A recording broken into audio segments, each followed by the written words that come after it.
Alors, bienvenue dans cette rencontre Fonce la source. Pour ceux qui n'ont pas été présents aux différentes, aux anciennes éditions, je vous rappelle que tout le nom des rencontres est en latin, hein. C'est parce que Sandrine aimait vraiment, enfant, ce langage qui lui donnait l'impression de formuler justement des formules magiques avec le latin. Et toutes ces rencontres ont un nom en latin, donc fons qui signifie la source qu'on va venir explorer tous ensemble. Donc pour aujourd'hui nourrir cette rencontre sur la source, j'ai le plaisir avec nous hein, d'accueillir Stéphane Drouet. Donc Stéphane, tu as commencé ta carrière dans le droit en tant que juriste dans le domaine des ressources humaines. Puis ensuite, tu as bifurqué dans le monde des sociétés informatiques pendant à peu près 18 ans. Tu avais un cadre de vie assez confortable, mais peu à peu, l'ennui est venu s'initier dans ton quotidien et tu as vécu une expérience transformatrice avec une méditation, de Merkaba de Drunvalo Melchizedek et ça a été vraiment une bascule dans ta vie. C'est par là que la physique quantique s'est invitée, hein, dans ton chemin, faire le lien entre le visible et l'invisible. Et puis ensuite, tu en as fait le lien avec, les neurosciences. Et enfin, c'est l'étude du langage de l'invisible, de la conscience qui te passionne et qui anime tes recherches, et tes partages, aujourd'hui. Tu as créé la méthode PIS, donc processus empathique d'abandon corporel et émotionnel.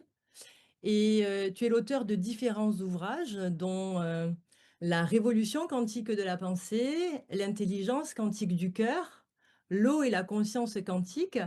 Et un nouveau livre arrive très bientôt, Les langages quantiques du vivant. Tout ceci aux éditions d'Angle. Merci beaucoup Stéphane de ta présence avec nous pour cette source, ce lien à la source. J'ai l'honneur aussi de recevoir dans cette rencontre Emilio. Donc Emilio, hein, tu es en direct du Pérou. Emilio, tu es né en Argentine. Tu as toujours eu conscience, en fait, comme tu le dis, de Dieu, Père et Mère en toi, depuis toujours, hein, cet équilibre si précieux. Et vers 20 ans, tu es arrivé en France et tu as approfondi ta quête personnelle avec différents arts comme la danse, le chant et le yoga. Et c'est ce qui t'a mené à créer par la suite un centre de yoga sur Paris. Mais c'est à travers un voyage en Amérique du Sud, dans ta terre natale et au Pérou pour le coup, il y a près de 30 ans, lors d'une retraite avec les plantes maîtresses, que tu as compris le concept de la lumière dont on parle dans le yoga. C'est cette expérience qui t'a guidé pour fonder, avec un partenaire, le centre Wamanwazi à Tarapoto au Pérou, où tu accompagnes depuis près de 20 ans, sous différentes formes, des êtres qui souhaitent continuer leur chemin vers la conscience. Euh, Sandrine et moi-même avons eu la chance de vivre cette initiation aux plantes avec toi et je suis honorée de te recevoir dans cette rencontre. Merci beaucoup, Emilio. Et puis, Sandrine, tu es la troisième intervenante de cette rencontre. Donc, Sandrine, tu es une exploratrice des mondes. Tu voyages à travers plusieurs dimensions. Et la difficulté à te définir est présente. Et toi, tu te définis comme une mystique. Alors, je suis allée voir de plus près ce qui était la définition réelle de ce qui se cachait derrière ce mot. Voici ce que j'y ai trouvé. Le- c'est une doctrine relative à l'expérience d'une communication directe et personnelle avec le divin. Le mystique ou le mysticisme est ce qui a trait au mystère, aux choses cachées ou secrètes. Alors, je trouve que cette définition te sied parfaitement. Et d'ailleurs, pour l'illustrer, eh ben, tu es la fondatrice de cet événement Merkaba qui t'a été transmis par des voix cosmiques, si je peux dire. Et suite aux deux premières éditions, le chaos et la résonance dont on a parlé, tu as été appelé, il y a presque 2 ans maintenant, à voyager vers la luminescence. Cette exploration vraiment qui t'est propre, elle a inspiré les 5 rencontres que nous allons partager pendant ce week-end. Et donc c'est ton voyage vers la luminescence qui est à l'origine de nos présences ici aujourd'hui et je t'en remercie. Et l'envie d'échanger autour de ces thématiques, elle nous permet d'ouvrir, le dialogue sur, de potentiels chemins vers cette luminescence. Tu es aussi auteur d'un manuscrit qui s'appelle, La couronne de l'aigle et la glande pinéale sacrée et tu es en cours d'écriture, donc il y aura d'autres ouvrages à venir, très bientôt. Merci, à vous 3 de votre présence Merci. Merci. et on va rentrer dans le vif du sujet avec, la source et la luminescence. Alors la première question que je vais vous poser, c'est, heu, qu'est-ce que la luminescence, pour vous? Quelle est votre définition personnelle de la luminescence? Qui commence? Honneur aux femmes. Honneur aux femmes. Merci, merci Stéphane. Bah, à la limite, alors je vais commencer parce que justement, comme tu l'évoquais, Karine, pour arriver à ces 3 jours, en effet, j'ai vécu un processus pour capter ce que moi je nomme aujourd'hui la luminescence. Et donc, dans ce premier processus qui était la source, eh bien, c'était vraiment, je suis partie d'un état où j'étais, dans une multitude de particules de lumière. Donc j'étais complètement dissous. Je n'étais plus ce corps palpable, matérialisé tel qu'on peut se percevoir là les uns aux autres. J'étais complètement dissous en X particules de lumière. Et donc ça, c'était vraiment ce point de départ. Ça veut dire que volontairement, on m'a demandé d'abandonner tout ce que je peux connaître, tout ce que je peux savoir et capter toutes mes particules de lumière, tout ce qui est en vie, tout ce qui sont mes cellules, pour qu'elles émettent cette lumière afin que je puisse être dissous et commencer un processus qui se symbolise par ces 5 rencontres. Mais donc ça, c'était vraiment, c'est important pour moi, la source, c'est de partir d'où vient cette luminescence. Et donc, c'est vraiment dans cet état-là que j'ai pu enchaîner ce processus pour toucher, pour apercevoir la luminescence. Donc, si je fais un petit raccourci pour laisser la parole à mes 2 acolytes, si je fais vraiment un petit raccourci, j'ai envie de dire que pour moi, à l'heure d'aujourd'hui, dans mon cheminement, et ça n'appartient qu'à moi, la luminescence, c'est l'intelligence de toutes les lumières que peuvent émaner nos cellules du vivant en nous. Donc, c'est vraiment l'ensemble de toute lumière. Merci Sandrine. Emilio, Stéphane? Vas-y, Emilio. Merci, mes amis. La forêt vous passe les bonjours et vous prend dans les bras. Cette forêt enchantée qui demeure à l'intérieur et à l'extérieur de nous, même si on est dans la ville, et nous apprend à recevoir, c'est une émission des savoirs, mais en direct, où notre grand et petit ego doit se rendre à l'évidence qu'il y a quelque chose qui ne lui appartient pas et qu'il ne peut pas gérer, administrer. Et s'illuminer, c'est se rendre à des vérités profondes qui demeurent dans notre corps physique. Tout est dans notre corps physique. C'est pour ça qu'on a choisi une nouvelle incarnation, bien entendu, pour pouvoir amener ces savoirs primigènes vers le monde de l'illusion, loin de la source, des fonds, loin et conquérir des mondes et des mondes. C'est une réception. Je ne peux pas parler d'illuminescence si ce n'est qu'à travers de vouloir être de la poésie du magicien et d'abandonner le plus possible mon mental et d'accepter que ma conscience s'ouvre dans tout mon corps physique et qu'on n'est que des atomes, que des atomes. Mais l'atome, il y a des particules plus petites encore, il y a les subatomiques, et il y a la magie de jamais commencer et de jamais finir. C'est Dieu permet un mouvement perpétuel. Voilà la luminescence. C'est un cadeau de la source et que nous devons recevoir avec beaucoup d'humilité, beaucoup de travail et beaucoup de discipline, beaucoup d'amour aussi. Merci Emilio. Stéphane?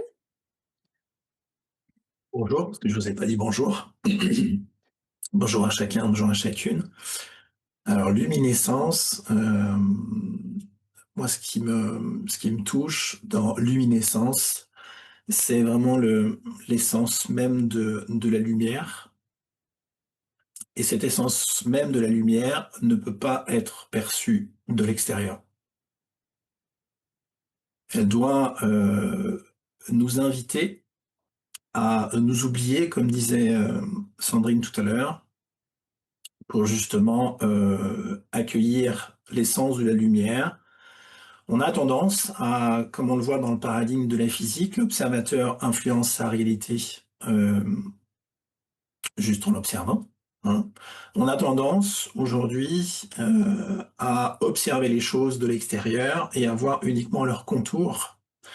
Donc parler de l'essence de la lumière, c'est comme un péché. Et ça nous invite quelque part peut-être à nous oublier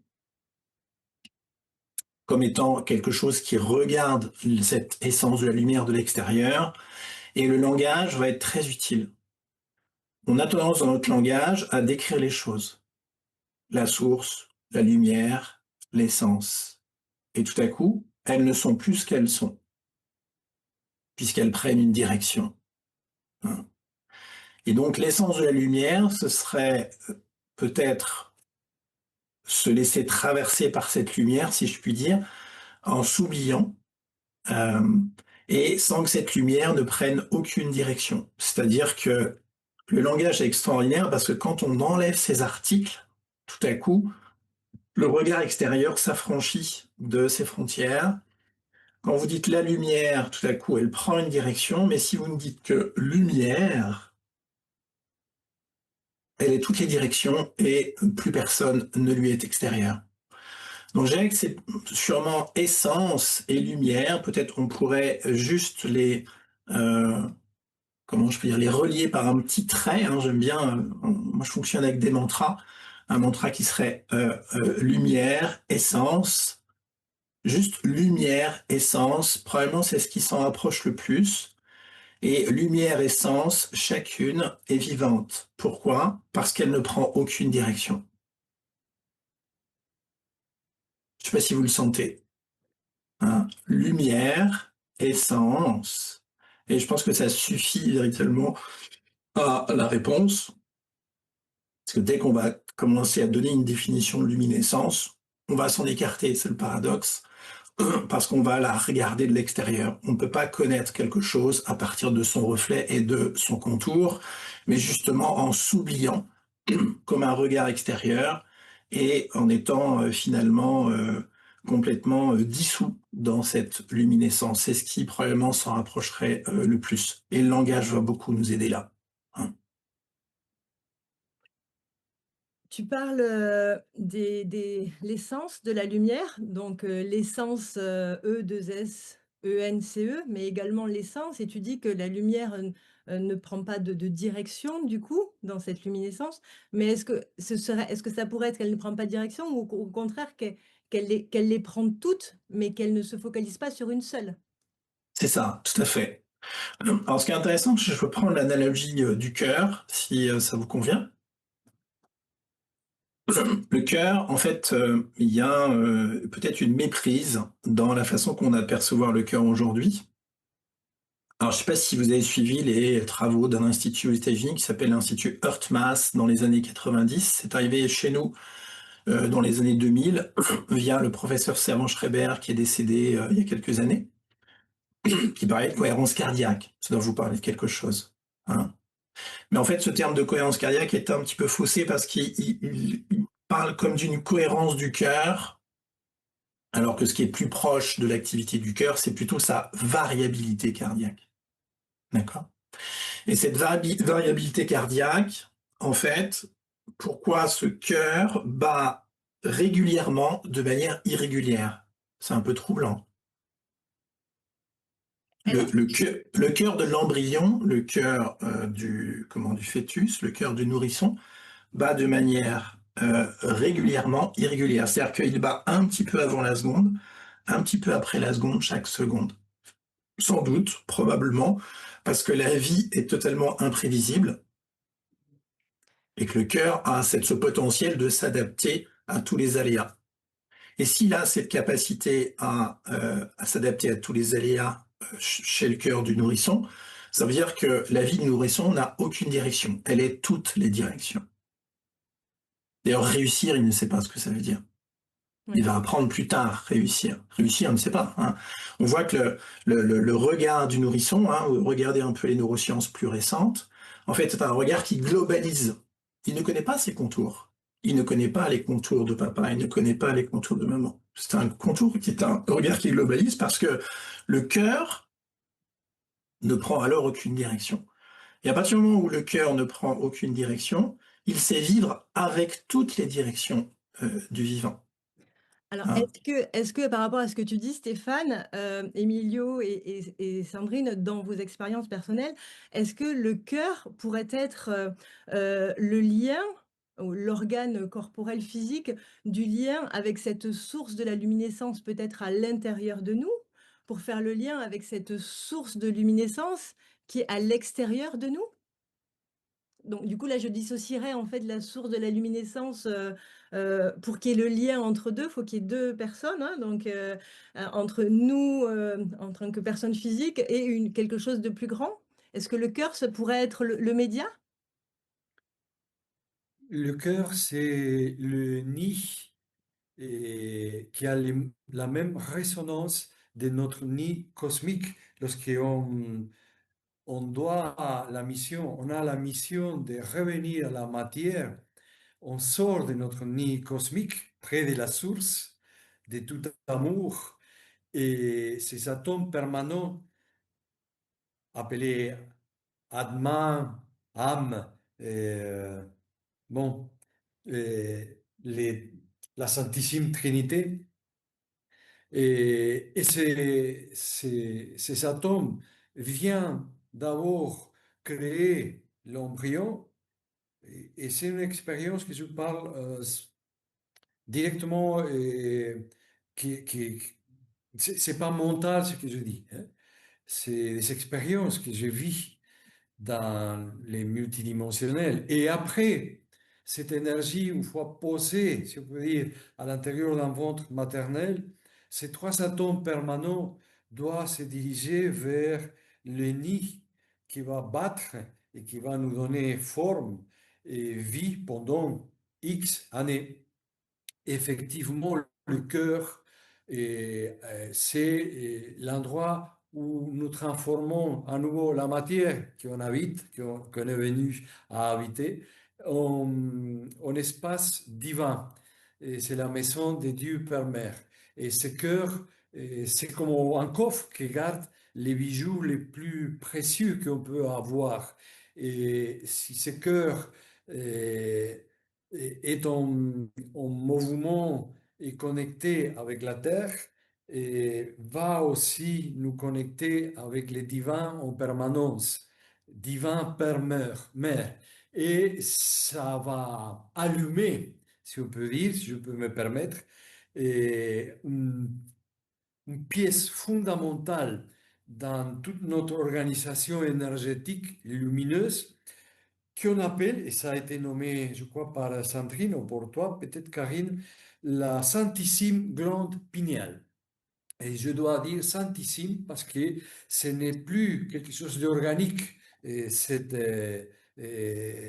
cette glande endocrine. C'est un cadeau encore plus élevé, mais qui doit être en permanence, qui doit être tous les deux, le cœur et la glande pinéale, en résonance et en travail permanent.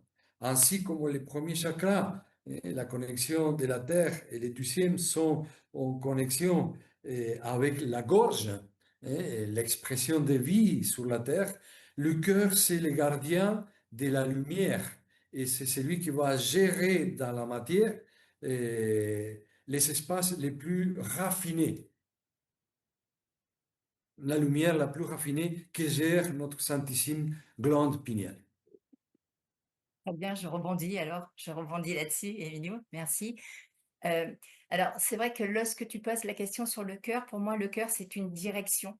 C'est une direction, mais c'est voilà, je rejoindrai Emilio sur le fait sur la glande pinéale et là au moment où vous parliez tous les 2, j'ai eu cette image du Christ où on voit vraiment le cœur, où il met sa main sur le cœur et il monte le doigt vers le haut, vers le divin et du coup, je pense que, le cœur a une grande importance surtout dans notre culture, surtout à l'heure d'aujourd'hui mais justement, dans le processus que j'ai vécu, on me montrait que chaque particule, était très importante, émanait de la lumière. Donc ce qui veut dire que pour moi, il n'y a pas que le cœur, même si le cœur est une grande direction et ça je l'entends et je suis d'accord, avec vous tous, mais il y a aussi cette importance de prendre conscience de chacun de nos organes.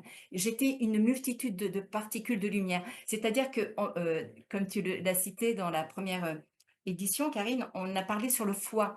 Il y a tellement tous les organes, on est tellement un univers, on est quantique en nous, à l'intérieur, qu'il est important, dans mon cheminement, dans ma compréhension de la luminescence, de vraiment réactiver toute lumière dans chacun de nos organes. Et et pour revenir à la glande pinéale, pour moi, en effet, c'est vraiment celle qui détient toute l'information. Si je parle d'une autre source extérieure à moi-même, pour moi, c'est elle qui est le lien dans cette source extérieure à moi-même. Mais dans la luminescence telle que je l'ai vécue, la source, on m'a montré que c'était à l'intérieur de nous. Et comme le répétait aussi Stéphane, et c'est vraiment cet abandon, mais de prendre conscience de la moindre cellule, de toutes nos cellules, de tous nos organes, de tous nos muscles, de tous nos fascias, de tout ce qui nous anime. Et ça, c'est important du moment qu'on met l'intention, donc qu'on a la conscience et qu'on y met l'intention de lumière, eh bien, cet ensemble de toutes ces lumières qui s'activent, qui provoquent comment dire, un champ magnétique fabuleux que nous sommes, eh bien, a des chances, cette conscience, cette notion a des chances de nous amener vers la luminescence. Alors j'ai une petite question, heu, par rapport au fait que, tout ce qui est dans le macrocosme se retrouve dans le microcosme. On est des fractales quelque part à plusieurs échelles et donc, le cœur serait cette source peut-être où la glande avec en lien avec la glande pinéale, heu, serait cette source vers la luminescence, mais dans notre matière au niveau de l'échelle de notre corps. Mais par exemple à l'échelle peut-être, de la Terre ou cosmique, quelle serait la source pour vous, de cette luminescence? Mmh. C'est clair ou pas mes questions? Oui, oui, Et oui, et enfin, c'est moi, clair, c'est c'est clair. clair. On réfléchit en même temps. OK. C'est trop clair. Alors je peux Oui, commencer bien si sûr, vous voulez. Stéphane. Alors ce qui est intéressant peut-être, c'est de faire des liens entre le visible et l'invisible. Tu parlais de microcosme, macrocosme. On a, aujourd'hui, au niveau scientifique, des sciences qui essayent de faire des liens entre l'infiniment grand et l'infiniment petit. C'est là où bute aujourd'hui, finalement la science. Probablement parce que la conscience, je dirais du monde aujourd'hui, chemine, a besoin encore de cheminer. On fait des découvertes en fonction, je dirais, globalement, de où en est le champ de conscience global. Je parle bien du champ de conscience global, je parle pas de notre champ de conscience personnel. Je parle vraiment de ce champ de conscience qui est un champ d'information. Et il semblerait qu'il n'y ait rien avant cela. C'est-à-dire, si vous essayez de vous affranchir de ce champ de conscience, ben, vous allez, à un moment voir qu'en fait, ce champ de conscience, finalement, vous ramène à ce champ de conscience, systématiquement. C'est-à-dire qu'en fait, on ne peut pas s'affranchir de la conscience parce que pour le dire, on doit être à nouveau, si je puis dire, conscient. Là, je parle de la conscience personnelle, d'accord? Donc les physiciens, eux, ils nous parlent d'un vide, d'un espace qui serait probablement intelligent puisqu'il est composé d'informations. Et ce vide serait à la fois un champ d'information, un champ d'énergie et un champ de conscience, tout ça confondu. D'accord? Mais ce champ de conscience où tout apparaît, c'est-à-dire en fait tous les corps apparaissent dans ce champ, comment échange-t-il de l'information avec ces apparitions? Ces corps ne sont que des apparitions furtives. D'ailleurs, vous avez remarqué, il y a un début et une fin. Hein. Donc, les corps ne peuvent pas être une vérité puisqu'ils ont un début et une fin. Si c'est vrai, ça doit être vrai tout le temps. Mmh. Donc il faut apparaître des corps, et dans les années 2010, on a les travaux de l'ingénieur Gérald Pollack qui nous a aidés peut-être petit à petit à cheminer. On garde toujours quelque part cette espèce d'oubli intérieur, parce que dès qu'on commence à saisir une information, on en fait une certitude, et voilà, on s'écarte quelque part de la vie, etc. Et ce qui est intéressant dans les travaux de Gérald, c'est qu'il met en évidence qu'en fait, il y a quelque chose dans ce champ de conscience qui échange de l'information, et ce quelque chose, c'est l'eau. Il y a de l'eau partout, hein. Le professeur Marc Henry, hein, il y a quelques mois encore avant qu'il décède, nous disait qu'en fait, il y a de l'eau partout, ici, dans tout ce qui apparaît, en commençant par nous, puisque nous sommes composés à 99% en quantité de molécules d'eau. Et on sait aujourd'hui, depuis 2010, justement, que ce qui permet à cette intelligence qui se matérialise sous forme de lumière et de matière, ce qui permet à cette intelligence de nous apparaître, donc de l'invisible d'apparaître sous forme visible, c'est cet échange entre cette lumière, cette information, et justement nos liquides, hein, des liquides dont on est composé majoritairement. Et on sait ça depuis l'année 2010. On sait que essentiellement, cette lumière, c'est essentiellement de l'infrarouge. Donc ça veut dire que cette intelligence suprême, si je puis dire, on va l'appeler comme ça pour faire simple, échange de l'information et fait apparaître des formes en passant par les liquides qui apparaissent et qui vont donner des contours à un moment. On voit chez le nourrisson qu'à partir de l'âge d'1 an et demi, 2 ans, ces liquides vont commencer à devenir plus statiques du fait de déchets qui vont commencer à s'accumuler par l'alimentation, mais aussi par l'activité métabolique, et que ces liquides vont commencer à devenir plus statiques. Et à mesure que ces liquides deviennent plus statiques, déjà, ils vont avoir un peu plus de mal à absorber de la lumière, et ils vont commencer à faire apparaître nos contours. On va commencer à voir papa, on va commencer à voir maman comme séparés, on va commencer à se voir séparés de tout cela. Donc on a un échange qui se fait en permanence entre le contenant, ce champ de conscience, et le contenu, ces apparitions qu'on appelle des corps, des plantes, des minéraux, etc., des animaux, des choses aussi, hein. Et en permanence, en fait, cette intelligence nous apparaît et se révèle justement par un échange de lumière avec le liquide dans un certain état de l'eau qu'on a appelé le quatrième état de l'eau, qui est un état quantique, cohérent, cristallin, et qui donne la forme aux choses. Donc l'échange entre l'infiniment petit va se faire à travers l'eau et ses électrons, qui vont échanger de l'information, donc de la lumière, avec un champ de conscience et d'information globale. Et en permanence, ce contenant, en fait, vit de ce contenu et nous apparaît. Ce qui donne un boom-boom en permanence, puisqu'en fait, en permanence, on a l'espace qui se restreint, qui fait apparaître un contenu, et de ce contenu, on sait que le contenant existe. Et ça nous fait boum, boum, boum, boum. Et on retrouve le battement du cœur. Merci Stéphane. Si je Oui, peux me permettre, bien sûr, j'ai allez-y. rebondi de ce qui vient de nous offrir Stéphane. Il a fait une danse avec ses mains, non? Il a produit une danse, c'est boum, boum. Et lorsqu'on est en expansion de conscience, on a besoin de ces mouvements, parce que l'eau, c'est les mouvements dans notre corps. Si je le ramène à l'expérience du corps, et c'est l'eau qui nous permet de respirer, d'aller et venir.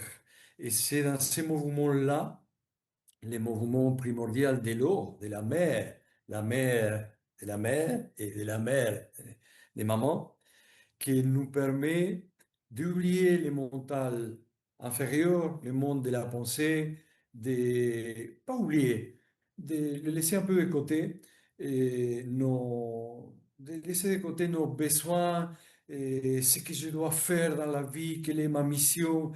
Et à ce moment-là où on rentre dans une danse, on est en total, c'est tellement simple et tellement extraordinaire.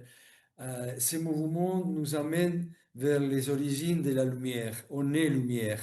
On est entre une pensée et l'autre. on est avec un corps qui devient pur magique, et si, magique, pur mouvement, mais qui à la fois n'a aucun mouvement.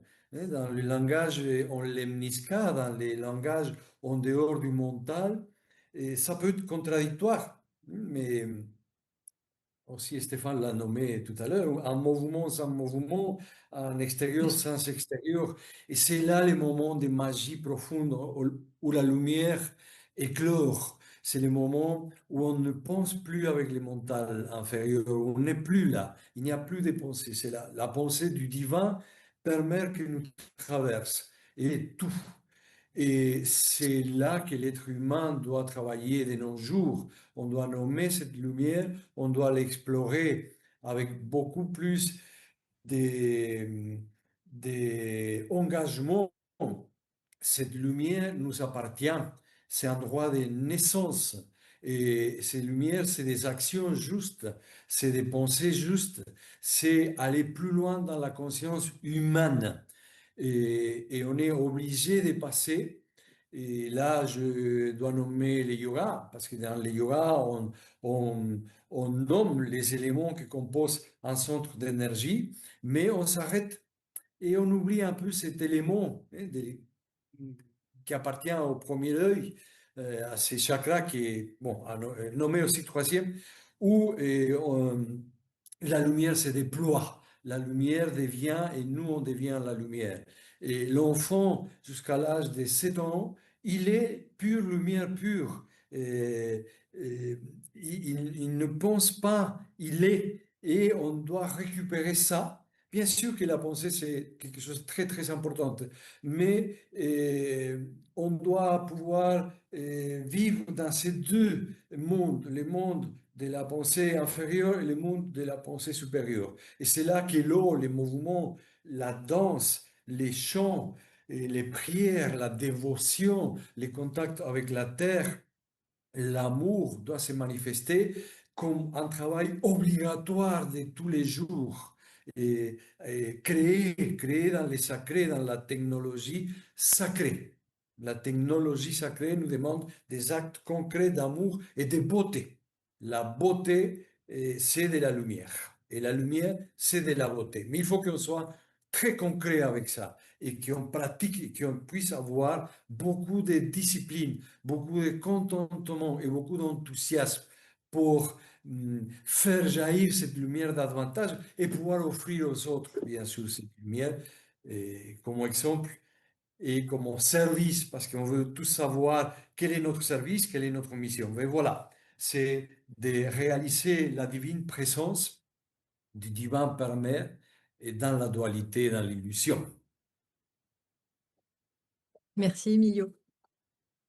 Alors Sandrine? oui, j'ai envie de donc la question dans le fait que quelle est la source et à limite il y a la source de l'extérieur et la source de l'intérieur et c'est vrai que si je devais dans mes perceptions et dans mon cheminement, la source qui est reliée pour moi dans l'intérieur vers l'extérieur, pardon, c'est vraiment cette glande pinéale. C'est le phénomène de l'hémiscape. C'est là où on revient sur la glande pinéale et le cœur. Et qui pour moi, lorsque Stéphane, tu parlais de cette substance, dans cette partie invisible, dans mon cheminement, eh bien, j'y mets de plus en plus le mot éther.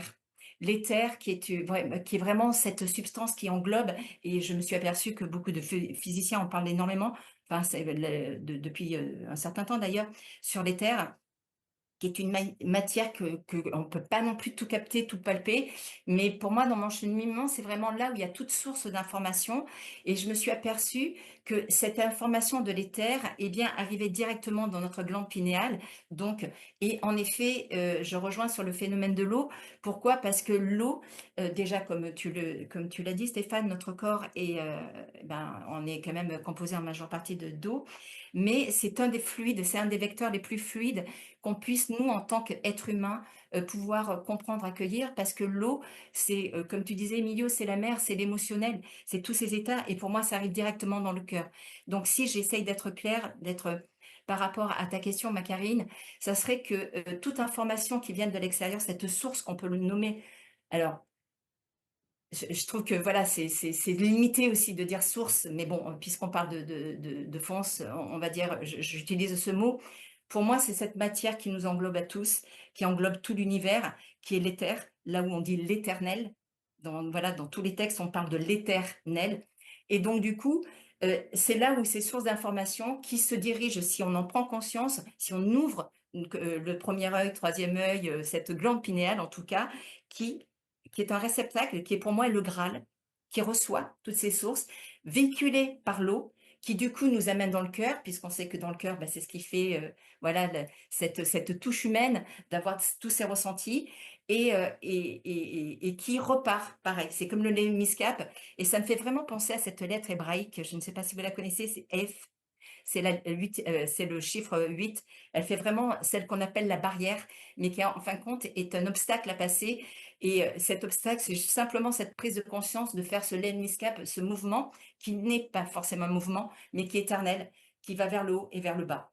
Donc, pour répondre, voilà, c'est ce que j'avais envie de répondre à ta question dans le fait, Karine, si la source extérieure, quelle pourrait être, puisqu'on est fractal, comme tu le dis, être ce miroir-là dans la glande pinéale qui circule dans notre cœur et qui repart et aussi, j'ai envie de dire, c'est vraiment l'événement de Merkaba, l'esprit de la science, quoi.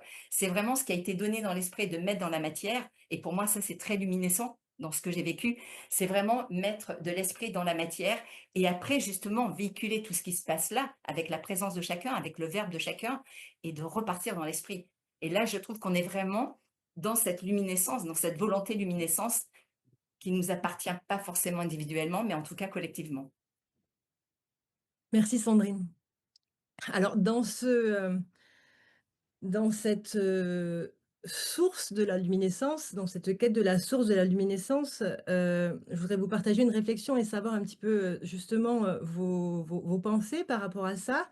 Quand on parle de source, au niveau de la terre, hein, beh, ça va quand même nous faire référence directement à l'eau et que la source, elle est quand même issue des profondeurs de la terre où l'eau elle devient très, très pure et donc en fait, il y a enfin, ça fait le lien entre la source et les profondeurs où quelque part on est dans un cercle, tu parlais de l'hémiscape, mais de quand même de cycles de réalisation et que ça me fait penser au fait que pour moi, pour aller, peut-être connecter, cette source de la luminescence, je vais avoir besoin de descendre en fait dans mes profondeurs personnelles pour venir m'y connecter à cette luminescence et en m'y connectant, peut-être venir connecter, cette source de luminescence, extérieure.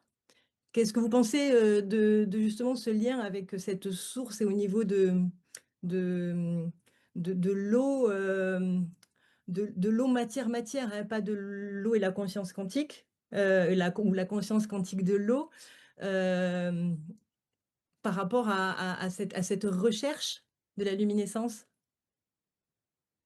Ouais, vas-y Stéphane. Et, Ouais, allez-y, allez-y, comme, Vas-y, Emilio, c'est parti, je te sens. et l'eau,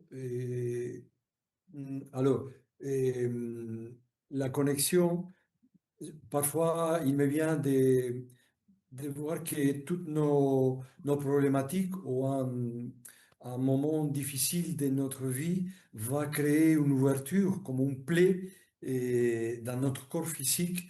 Et cette plaie-là, c'est par là où les divins, on dit, les divins permettent rentrent pour nous conquérir. Et, et- et je crois que c'est par l'émotionnel, et c'est là à nouveau qu'on revient à l'eau, et c'est par l'émotionnel qu'on est obligé à se dire qu'il y a quelque chose de plus grand, de plus, qui nous dépasse dans notre petit mental et notre gros et petit ego. Et parfois, je vois dans les patients qu'on cherche trop les blessures pour se connecter à quelque chose qui va au-delà de notre mental, pour se connecter à la divinité. Et il y a eu une déformation de ça dans l'époque des Nuages. Je considère que l'époque des Nuages est en train de finir.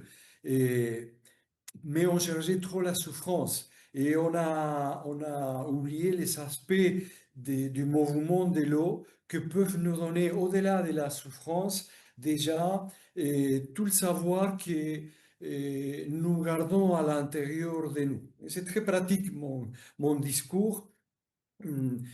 Car parfois on se place et on fixe trop cet émotionnel et on oublie le plus haut de cet émotionnel, c'est les sentiments. Et donc l'eau fait son travail parfaitement en vague. Et sinon, imaginons la mer sans aucun mouvement. Voilà ce que c'est l'être humain à cette époque.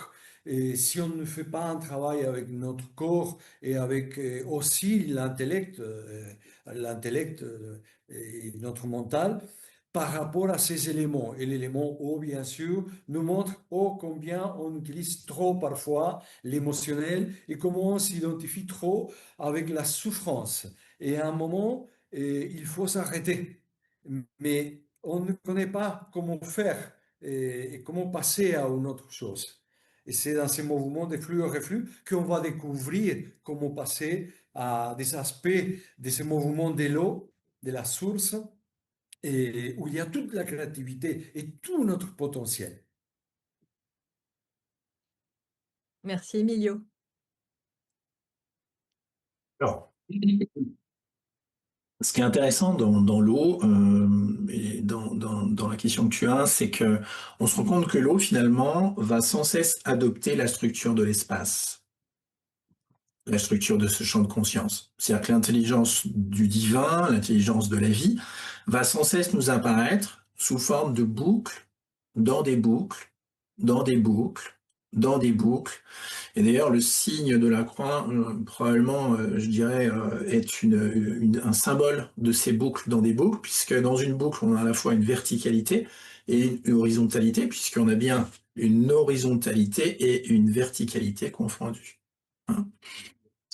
Et on voit, en fait, si vous regardez un être humain, alors on le voit plus particulièrement chez un nourrisson, on va voir l'implantation des cheveux, on va voir, si vous n'avez pas déjà vu ça, moi j'ai regardé ça chez ma fille, on voit que l'implantation des cheveux, ce sont des boucles dans des boucles. Je ne sais pas si vous avez remarqué. L'intérieur de l'oreille, qu'on appelle la cochlée, hein, ce sont des boucles dans des boucles dans des boucles. Vous regardez l'œil, c'est pareil, ce sont des boucles dans des boucles dans des boucles. Si vous regardez au niveau du cerveau, ce sont des méandres, des boucles dans des boucles dans des boucles. Au niveau de l'intestin, c'est pareil. Vos empreintes digitales, ce sont des boucles dans des boucles dans des boucles. Hein. Au niveau du cœur, je ne sais pas si vous le savez, mais on a des muscles antagonistes qui nous font boum, boum. Et si vous regardez une image au rayon X du battement de cœur, on voit que c'est une boucle dans une boucle. Hein.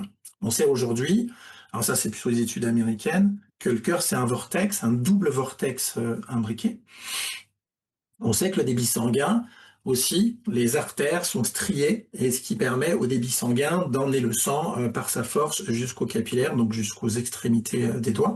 Et donc on voit que ce sont des boucles dans des boucles dans des boucles. Si vous regardez l'ADN, ce sont des boucles dans des boucles dans des boucles. Et si vous regardez la molécule du collagène, qui est la composante majeure du corps, ce sont des boucles dans des boucles dans des boucles. OK ? Dans sa structure. Alors, c'est quoi cette histoire de boucles dans des boucles dans des boucles? C'est bizarre, parce que là, on voit bien qu'on parle de profondeur. Eh bien, ça nous demande d'aller voir la structure de l'espace. Et la structure de l'espace, c'est un spin. Alors, spin, peut-être pour les non-anglophones, ça veut dire rotation. L'espace est une rotation permanente. Hein. C'est-à-dire qu'en fait, en permanence, l'espace se plie. D'ailleurs, Einstein disait l'espace est courbe. Hein. L'espace et le temps est courbe. Et on voit que l'espace, c'est sans cesse une rotation. Donc, dans des boucles, dans des boucles, dans des boucles.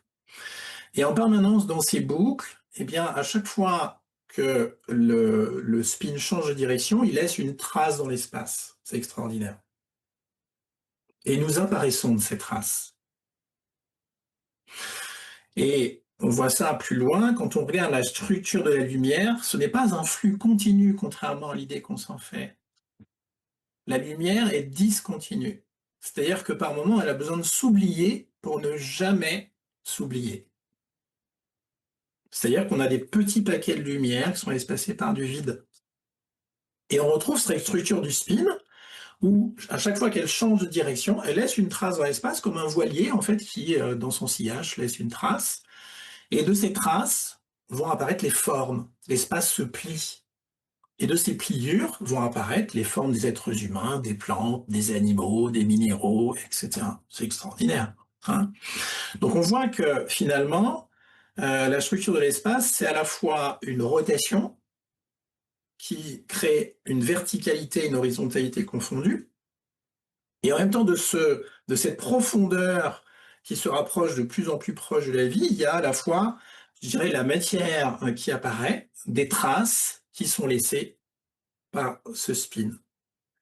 Et ces traces nous disent que la conscience reste éveillée. Pourquoi? Parce qu'un signal qui est continu se perd. Il a besoin d'être ravivé régulièrement, en s'oubliant, c'est-à-dire d'être interrompu par quelque chose, hein. Et c'est ça que, quand on parle de l'éveil, c'est vraiment à la fois, je dirais, un flux constant qui est interrompu par quelque chose en permanence. Et si vous regardez bien, donc la présence ou l'absence magnifie la présence. Si vous regardez bien, on sait ce qu'on ressent pour quelqu'un quand il n'est plus dans notre vie, hein. On sait la place qu'il occupe, hein. Et il est probable que la lumière nous montre cela. Elle nous montre que ce n'est pas un flux continu, mais un flux qui sans cesse s'oublie pour ne jamais s'oublier. Voilà. Et c'est là que la profondeur se joue, en fait, quelque part. Parce qu'à chaque boucle, elle apprend quelque chose de son oubli, ce qui l'invite à retourner dans sa boucle pour être sûr d'avoir bien compris. Et ça, à l'infini, à l'infini, à l'infini, à l'infini. Et là, on commence à toucher la profondeur de l'espace, la profondeur de la vie. Donc on revient toujours, si vous regardez ce spin, sur à la fois, c'est une autre façon de le montrer, une restriction de l'espace, on va vers un centre, le contenu de la vie apparaît, et on s'écarte de ce centre, et l'immensité apparaît. Et ça s'appelle une boucle, tout simplement. Voilà. Merci Stéphane. Sandrine, est-ce que tu veux rebondir là-dessus? Alors concernant le fait que, lorsque tu t'interpelles sur, cette image, cette projection ou cette vision que tu as sur la source, sur l'eau, hem, je pense que, il n'y a pas une définition pure du processus pour aller toucher ces lumières et sa luminescence. Nous avons ce libre arbitre et surtout nous avons cette chance d'être uniques, même si, voilà, on est commun dans beaucoup de structures de choses, émotionnelles, physiques, biologiques. Mais, je en avançant sur cette thématique, sur cette édition, j'ai travaillé bien entendu parce que le tout c'est d'incarner aussi ce que l'on peut recevoir, mettre dans la matière et j'ai pu, moi personnellement, situer où se trouvait cette source de la luminescence dans mon corps. Mais, ça ne sert à rien de le partager parce que ça n'appartient qu'à moi. Et je pense que, il n'y a pas forcément une direction comme tu disais tout à l'heure Stéphane, heu, il faut pas je pense pas qu'il y ait un point qui nous est donné à tous. Même si dans nos explications, dans tout ce qu'on peut échanger, il y a quelque chose de commun, d'essentiel. Mais ça appartient surtout et c'est ça qui est très important et c'est la beauté du vivant. C'est justement de se dire que peu importe d'où nous partons, ou peu importe qui nous sommes, si on prend le chemin, si on a envie de prendre le chemin, d'aller vers cette luminescence, de l'accueillir en nous, qu'elle soit à l'extérieur ou à l'intérieur, pour l'instant, peu importe, je trouve que ça, c'est très important. Maintenant, de là où chacun de nous part dans ce processus, je pense pas qu'il y ait, voilà, une règle. Je pense que c'est très important de respecter qui nous sommes et d'avancer avec nos moyens et dans cette boucle, comme vous parliez de cette boucle, de ce cercle, eh bien, lorsqu'on regarde d'en haut ou lorsqu'on regarde d'en bas, ce cercle fait des vortex, fait des spirales. Tu peux monter parce que la profondeur, elle peut être en hauteur, hein, comme la profondeur peut être, dans le bas, comme la profondeur peut être à droite ou à gauche, peu importe. Voilà et donc ça, c'est je pense que c'est très important de ne pas se dire, heu alors là, attends, là, on parle de la luminescence, il faut que j'aille à la luminescence. OK, d'où je dois partir? Ça appartient à chacun. Moi, je pense que déjà, c'est le plus important, c'est de se dire: «OK, ça m'interpelle, j'ai envie de côtoyer» et pourquoi je dis que c'est difficile? Parce que je reviens à ce que j'ai dit tout à l'heure, dans ce que j'ai vécu, pour moi, la luminescence, c'était l'ensemble de toutes les lumières qui m'appartenaient, que j'ai en moi et à la fois de tout ce qui m'entoure. Donc c'est très compliqué de dire: «Ça part de là et ça arrive là». Merci Sandrine. Puis, je veux dire quelque chose. Bien sûr. Ça serait le moment, à ce moment, de qu'on soit ensemble et pas par la technologie cybernétique. Parce que tout ce que vous êtes en train, nous sommes en train de libérer de nos expériences, et ça serait passionnant de pouvoir avoir un dynamisme qui seulement est donné par la présence, le présentiel, et pouvoir partager avec beaucoup plus hum, euh, si, de dynamisme. Et parce que ça m'enthousiasme ce que vous dites quand Stéphane, quand tu parles des boucles et des silences. Là, il y a un matériel inouï, énorme, et je le ramène toujours à l'expérience humaine. Et ça me donne envie d'approfondir ça et d'aller plus loin de ressentir nos frères et sœurs qui sont en train de partager avec nous cette expérience qu'on a eue et la mettre dans une pratique déjà beaucoup plus ressentie corps à corps. Et seulement, j'ajoute que dans ces silences, s'il n'y a pas le silence, ne pourrait pas avoir de la musique. C'est impossible. Comment on va chanter s'il n'y a pas les silences? Alors, en nous, ces silences, c'est de l'oubli. En nous, ces silences, c'est les espaces où Dieu permet à temps à se manifester. Et puis ces boucles, c'est magnifique parce qu'on coïncide lorsqu'on a une mentalité plus dans la technologie scientifique ou sacrée, on coïncide tous, on va tous au même point. Ces boucles dans la vision à partir de la quatrième dimension, dans l'espace multidimensionnel, on les voit dans l'être humain, dans les structures physiques. Quand on voit un yogi assis, dessiné avec tous ses nadis, ses centres énergétiques, c'est pas une invention, c'est pas un dessin. Et c'est fait que des boucles. C'est inexplicable parce que tout est en mouvement perpétuel, mais ce mouvement s'oublie lui-même 1000 fois ou 10 000 fois par seconde. Et c'est quelque chose qui n'est pas en permanence, mais qui est permanent. Alors, c'est là que je dis, bah, c'est bien qu'on soit la prochaine fois ensemble pour pouvoir partager d'une manière plus directe et plus organique. Et tout ce qu'on est en train de toucher, qui, à mon avis, c'est passionnant et fondamental pour les études énergétiques qu'on doit faire sur Terre, sur la Terre. Tu mets en place la suite de Merkaba, c'est ça, Emilio? Eh bien voilà, parfait. Rendez-vous à Ouamanoisy. Allez-y. Alors, en discutant avec vous, en préparant cette vidéo, on a parlé de la luminescence comme étant aussi l'intelligence de la lumière. Et donc, du coup, une organisation lumineuse avec une installation peut-être énergétique. Et ça me fait penser, enfin, ça m'amène sur la voie de la géométrie sacrée et de la Merkaba, qui quand même est traduit, comme je vous le disais en introduction, par notre véhicule de lumière, notre char divin. Et donc, du coup, peut-être cette connexion à travers la connexion ou l'activation de notre Merkaba et la connexion à notre source, euh, la capacité justement à venir connecter les différentes dimensions de la luminescence. Je ne sais pas s'il y a une question dans ce que je dis.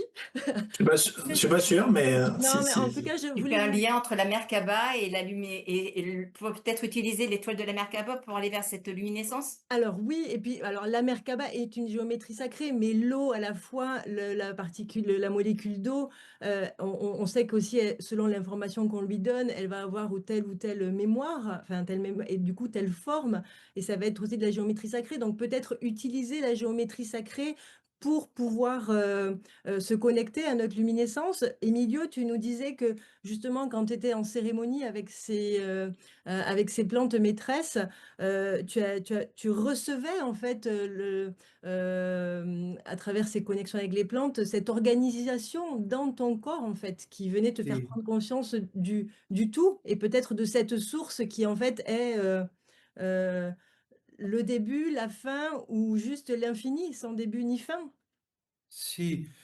Là, on doit toucher les domaines des sublimes, quelque chose qu'on ne peut pas expliquer, et, puisque ce n'est pas ni des hallucinations, ni de la imagination. C'est le plus véritable qu'on puisse de nos jours arriver à avoir la conception du divin et la pratique. Au moment où on passe de troisième dimension, dont on habite tous les êtres humains, et la quatrième, cinquième et sixième, septième, six dimension se présente. Il se présente, ou elle se présente. Il y a, si je peux dire, une descente. Mais est-ce que c'est une descente, c'est une montée, ça vient d'un côté, ça vient de l'autre, ça vient de partout. Et qu'est-ce qui se présente? La géométrie. Et cette géométrie, c'est un savoir et d'une organicité. C'est quelque chose de sublime, puisque les couleurs déjà, les sonorités déjà, qui se présentent à nous. Et je dis, se présentent à nous, mais c'est à l'intérieur de nous aussi. Et cette géométrie, c'est d'une perfection extraordinaire. Et quand je suis en expansion de conscience à travers les cérémonies, et puis surtout sans les cérémonies, je me dis, comment est-ce possible que nous, les êtres humains, on n'utilise pas encore toute cette beauté et cette sagesse de la géométrie sacrée? C'est impossible de décrire. Je vais le faire très rapidement. J'ai eu la chance d'être propulsé ou d'être invité à connaître les plans architecturels. Et bon, vous comprendrez, à 3 heures du matin, les mots en français les plus difficiles, c'est un peu compliqué. Et dans une cérémonie, j'étais invité à aller connaître les plans du Machu Picchu avant que les Machu Picchu soient mis sur terre, soient matérialisés. Et là, j'ai compris la géométrie sacrée. Et il m'a fallu 10 ans avant de pouvoir parler avec même mes collègues de tout ça. Il a fallu que mon ego fasse la digestion, parce que j'aurais pu écrire un bouquin sur tout ça. Et j'aurais eu beaucoup plus de gens qui venaient nous visiter, auraient venu nous visiter ici à Ouamawasi. Et c'est d'une telle splendeur. Et cette géométrie, avant d'être mise sur terre, placée, matérialisée, a cherché l'endroit exact pour pouvoir se placer. Et or, il s'agit que ça a été au Pérou, ce qu'on aujourd'hui on appelle Machu Picchu. Et si on voit Machu Picchu dans la matière, ce n'est rien comparé à cette géométrie qui a créé, Dieu Père Mère a voulu créer quelque chose de très bel et beau pour donner à la terre, a été créé avec une telle complexité, et la lumière, les sonorités peuvent nous nourrir pendant plusieurs vies et nous ouvrir à la sagesse pendant plusieurs vies. Voilà la géométrie sacrée. C'est vivant, c'est quelque chose qui nous dépasse et c'est un orgasme cosmique, si je peux me permettre, puisqu'on parle de l'eau et l'eau, c'est le 12e chakra et c'est aussi la sexualité comme base de tout travail spirituel. Merci beaucoup, Emilio. Alors, je parlais de cette géométrie sacrée et de Merkaba parce que bon, cet événement, c'est Merkaba, l'esprit de la science. Toi aussi, Stéphane, tu nous as expliqué dans ton cheminement que c'est vraiment à travers une méditation de la Merkaba, enfin de Merkaba, qui t'a quelque part peut-être guidé dans ta vie et mis en lumière, en tout cas au départ, donné un sens à ton cheminement pour ensuite aujourd'hui arriver sur peut-être, le fait de ne plus aller dans une seule direction, mais d'ouvrir à toutes les directions. Mais cet outil, en fait, de la Merkaba a peut-être été une source pour toi vers la luminescence, dans ton expérience personnelle. Est-ce que toi, tu peux nous parler de ça? Oui, puisque c'est ce qui s'est passé, hein, puisque peut-être lors de cette expérience que je vais citer en quelques mots, donc il y a maintenant 16 ans, j'ai eu l'occasion d'apprendre cette méditation Merkaba qui était très, comment, un peu à la page, à la mode, on va dire à l'époque. Ça se transmettait beaucoup. Et composé de 17 mouvements. Et quand on a appris les 17 mouvements, respiration, mudra, visualisation, etc., simultanés, eh bien, une réalité, alors on peut appeler aussi réelle que là, par exemple, hein, on peut appeler ça comme ça, une double réalité est apparue, les yeux fermés, et qui paraissait aussi vrai. Ce n'est pas un rêve, hein, ça paraissait non pas comme un rêve, mais vraiment quelque chose d'aussi réel que toucher, par exemple, ce que j'ai autour de moi. C'était concret. Hein. Donc oui, alors moi j'ai cheminé 2 ans à partir de cette méditation, puis après ça m'a amené à autre chose, peu importe, mais effectivement ça a été une porte. Ce qui est intéressant dans la forme géométrique de la Merkaba, c'est aussi le fait qu'elle soit composée de tétraèdres. Quand on regarde les deux composantes aujourd'hui de la vie, qui sont à la fois l'eau et la conscience, hein, la conscience qui est essentiellement transite par de la lumière pour l'instant, comme ça que ça fonctionne, je ne sais pas si ça va changer, mais en tout cas pour l'instant ça fonctionne comme ça. Cette lumière, sa forme la plus primordiale, c'est un tétraèdre. Ok, c'est pas ésotérique, hein, il suffit d'aller voir des travaux de physiciens, par exemple aux États-Unis, un groupe de chercheurs, le Quantum Gravity Research, et quand ils vous montrent la lumière, ils vous montrent un tétraèdre. Voilà, c'est aussi bête que ça. Hein. Et quand vous regardez la forme stable de l'eau, euh, dans quand elle s'assemble à une autre molécule, eh bien, étonnamment, c'est un tétraèdre. Donc, ça me paraît presque une évidence, l'idée comme quoi les deux communiquent facilement, parce qu'elles adoptent la même forme. Ce qui est intéressant dans la Merkaba, c'est justement ce double mouvement qui nous rappelle le cœur un peu, rappelez-vous tout à l'heure, hein, boum, boum, boum, boum. On a des muscles antagonistes qui font qu'effectivement, on a les ventricules et les oreillettes qui, battent quasiment ensemble, même si on a un petit décalage. Au niveau de l'espace, le boum, boum est confondu, mais au niveau de la matière, il est séparé juste par un petit espace. Hein. Et ce qui est intéressant là, c'est que ça, quelque part, nous ramène à en quoi la géométrie sacrée est importante aujourd'hui face à ce que tu évoquais, qui est l'intelligence de la vie. Hein. La géométrie sacrée, elle est intéressante dans la mesure où elle est en mouvement. Si elle est statique, bah, c'est moins sexy. Hein. Par exemple, si on prend ce qu'on appelle un tesseract, qui est très très proche dans son mode de fonctionnement d'un double tétraèdre inversé qu'est le Merkaba, un tesseract, c'est un cube, un petit cube dans un grand cube. D'accord? On a plein de formes comme ça, je t'en ai envoyé d'ailleurs, Karine. Hein. Nous, ce qui nous intéresse, c'est quand on invite ceux qui le veulent à voyager à partir de cette intelligence, si je puis dire, en s'oubliant, eh bien, on a des formes qui autorisent cela. Ce sont des formes qui sont en mouvement, qui sont géométriques et qui n'ont aucune direction. C'est-à-dire, elles vont simultanément vers l'intérieur et simultanément vers l'extérieur. Elles vont simultanément vers l'intérieur et l'extérieur en même temps. Ce qui paraît fou. La tête est incapable de comprendre cela. Hein. Et elle se soumet. C'est extraordinaire. Parce que le mental qui a besoin de vivre une direction, quand il n'a plus de direction, eh bien, il soumet au cœur qui, lui, vit dans toutes les directions, simultanément. C'est le nourrisson. Hein, c'est extraordinaire.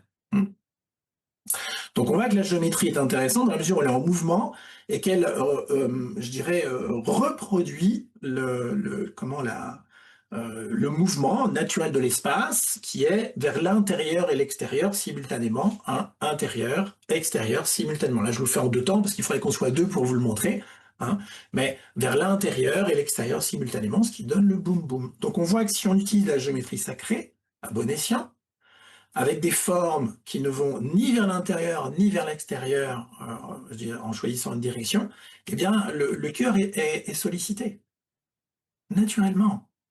Et pour avoir fait une retraite avec des plantes il y a quelques années, notamment je me souviens de l'iboga pendant une quinzaine d'heures, Eh bien, quand je me levais et que j'ouvrais les yeux, c'est pas évident, hein, je sais pas si vous avez déjà fait, mais se lever en ouvrant les yeux alors que vous êtes sous plante, c'est pas évident. Eh bien, en fait, les yeux ouverts, eh bien, l'espace apparaissait sous forme de formes géométriques dans des formes géométriques, dans des formes géométriques à l'infini. C'était vraiment très très net. Ce qui nous ramène dans nos boucles de tout à l'heure. Mmh. Voilà. Donc, si aujourd'hui vous utilisez de la géométrie, nous on l'utilise beaucoup dans ce qu'on appelle nos pistes avec des immersions visuelles. Vous mettez un mantra qui n'a pas de direction, par exemple au centre, et vous l'amplifiez via une forme géométrique qui n'a pas de direction. Et là, le cœur est sollicité très, très, très, très, très fortement. Et là, l'intelligence de la vie, elle n'apparaît à personne, mais elle est présente. C'est juste une présence, hein. Et ça se résume à ça. On pourrait probablement résumer le week-end de Merkaba à juste présence, et ça suffit. Merci Stéphane. Alors j'en venais à cette, Sandrine, j'en viens à toi, à cette, forme géométrique de la Merkaba parce que justement, c'est quand même elle qui nous amène à être présente aujourd'hui à travers cet enseignement, que tu as reçu et que tu incarnes et qu'aujourd'hui tu es en voie de transmettre, à travers, voilà, des différents écrits. Mais c'est cette vraiment Merkaba qui t'a amené aujourd'hui à toucher la luminescence, Sandrine? Alors, dans ce qui m'a été présenté puisque, comme je le disais ou comme tu l'expliquais Karine, je ne sais plus si j'étais, cette mission, qu'on nous a confiée m'a été guidée par Melchizedek. Melchizedek qui n'est pas forcément, celui qu'on retrouve dans tous les textes, Merci scientifiques. Dolores, excuse-moi. Merci Dolores de couper ton micro, s'il te plaît. Ah d'accord, c'est ça. Ouais, OK. Merci Ça beaucoup. y est, Micro et vidéo s'il te plaît, Dolores. ça y est, Et c'est hem et donc, et qu'est-ce que je vais dire? Et donc, du coup, Oui, c'est possible. Attends, Dolores, s'il te plaît, il est-ce faut que tu qu'il la pourrais couper commande. ton micro? Faut qu'il la commande, ça. Voilà. donc voilà, donc non, c'est intéressant parce que du coup, toute information. Alors donc du coup, oui, c'est Melchizedek qui lorsque je lui ai demandé qui il était réellement, Melchizedek, puisque j'étais pas forcément satisfaite de tout ce que je pouvais trouver sur internet et que j'utilise mes voies de connaissances, de nourriture de ma propre curiosité. Donc du coup, Melchizedek s'est présenté en tant que créateur de l'humanité. Ça veut dire qu'il fait partie, là où je vous parlais tout à l'heure de l'éther ou d'une origine encore plus lointaine, et sachant qu'il y a toujours une origine derrière l'origine, eh bien, Melchizedek s'est présenté en tant que créateur de notre humanité. Il fait partie de ces créateurs de l'humanité. Et l'étoile de la Merkaba l'accompagne. Pourquoi? Parce que les étoiles, toute forme géométrique sacrée, euh, euh, renferme en elle, si je puis dire, je ne suis pas très sûre sur le mot renfermer, mais possède en elle toutes les informations de l'origine de l'origine. Donc, ce qui veut dire que ce qui est très important, c'est que aussi lorsqu'on se connecte à n'importe quelle forme géométrique sacrée, il faut avoir cette conscience que elles sont nourries d'informations de cette lumière qui a été compactée, matérialisée dans cette forme parfaite et qui nous permet, nous, d'accéder, puisqu'on peut les visualiser, on peut les palper, les toucher, et bien, du coup, de pouvoir recevoir aussi toutes ces informations lumineuses. Et donc, c'est vraiment lorsque Melchizedek m'a posé l'étoile de Merkaba dans mon cœur, eh bien, alors c'est là où je reviens entre cœur et glande pinéale. Et là, tout d'un coup, j'ai eu des informations, multiples informations dans ma glande pinéale, dans mon crâne. Et du coup, il y a eu plein comme on disait tout à l'heure, et c'est vrai, il y a de nouveaux langages, de nouvelles couleurs. Mais il faut prendre conscience que les formes géométriques sacrées sont vraiment la matérialisation d'informations qui viennent de très, très, très, très lointain. Alors, je vous fais ce signe-là, mais c'est pareil, hein, comme je disais, ça peut être dans tous les sens. Et surtout, l'étoile de la Merkaba, elle a 8 branches. Donc, 8 directions émettrices et réceptrices. Donc, lorsqu'on connecte cette Merkaba, c'est hyper important de visualiser, et je fais justement des méditations guidées là-dessus, et avec l'aide de Melchizedek et de Shiva, puisque je suis partie en Inde et Shiva m'a remis l'étoile de la Merkaba aussi. Et donc, c'est vraiment prendre conscience que de toute la structure, dans sa moindre particule, c'est exactement ce qui est arrivé dans mon processus, où il fallait que je prenne conscience de la moindre particule de lumière qui était en moi. Et lorsqu'on commence à assembler, lorsqu'on commence à toucher ces informations dans toutes ces 8 branches émettrices, réceptrices, eh bien là, on commence à toucher une information que, comme tu disais, Emilio, qu'on est dans le sublime, dans le divin, ça dépasse, mais c'est c'est palpable parce que et j'ai envie de dire, et ces formes géométriques sont vraies, étant donné qu'on peut déjà nous les réaliser dans la matière. Donc tout ce qui est réalisable, donc ce qui veut dire qu'on nous donne vraiment accès à ces informations. Donc, donc voilà, pour moi, oui, en effet. Donc là, ça a été la Merkaba qui a été ce véhicule de lumière pour arriver aujourd'hui à ce que nous partageons tous là. Mais il y a une multitude d'autres formes géométriques qu'on connaît et qu'on ne connaît pas non plus aussi, qui sont porteuses d'informations, de lumière. Voilà. Merci Sandrine. Je peux en citer certaines, si vous voulez, assez rapidement. Donc, vous avez le Tesseract, vous avez le nœud de Moebius, vous avez le triangle de Penrose. Qu'est-ce que vous avez d'autre? Vous avez les tors aussi, hein, T-O-R-E. Vous avez les fractales, bon, c'est ce qu'on utilise assez régulièrement. Et puis, je crois que j'ai fait le tour. Ah si, vous avez la bouteille de Klein aussi, qui est intéressante. Voilà. Et toutes ces formes géométriques, en fait, sont en mouvement et elles n'ont aucune direction. Mais en même temps, elles restituent l'intégralité du mouvement de l'univers qui va simultanément vers l'intérieur et l'extérieur simultané. Voilà. Je le dis parce que c'est pas très fréquent, donc voilà. Et je tiens à te remercier, Emilio, d'avoir cité le Machu Picchu. Parce qu'à tes côtés, j'ai voyagé aussi dans cette géométrie sacrée au Machu Picchu. Merci de le relever. Merci. Et justement, cette Merkaba, alors moi je connais pas toutes les autres, formes géométriques sacrées. Là, on parle de la source de la luminescence, la Merkaba, je suis un petit peu plus, initiée à ça et comme tu disais, Stéphane, la forme géométrique de la Merkaba, cette étoile avec ses 2 tétraèdres qui s'emboîtent parfaitement, hem et cette définition de char divin, de véhicule de lumière, est-ce qu'en se connectant à cette Merkaba, ça vient aussi, cette étoile, hein, réactiver en nous notre nature, poussière d'étoile dont on est issu? Donc c'est du peut-être notre, des racines, une source dont on viendrait? Je me permets, excusez-moi de prendre la parole, je voudrais juste aussi que ce qui est hyper important, c'est lorsqu'on parle des formes géométriques sacrées, de lâcher aussi à notre esprit toute leur structure vraiment physique. C'est hyper important. C'est hyper important d'aller au-delà et de voir et de visualiser nous-mêmes dans quel matériau elle peut, parce qu'elles ne sont pas figées quelque part dans une structure forcément, même si c'est ce qu'il a défini qui est visible, mais c'est très important aussi que nous-mêmes, on est libre arbitre, on est aussi des structures géométriques sacrées, et c'est très important de pouvoir les visualiser dans le matériau pur qui nous convient, afin de pouvoir justement toucher à leur lumière et ne pas toujours que s'arrêter dans une explication, enfin si je peux me permettre de dire voilà, elles sont formées comme ça, parce que on revient à ce qu'on disait au départ, on donne une direction qui n'est pas la totalité de la forme géométrique sacrée.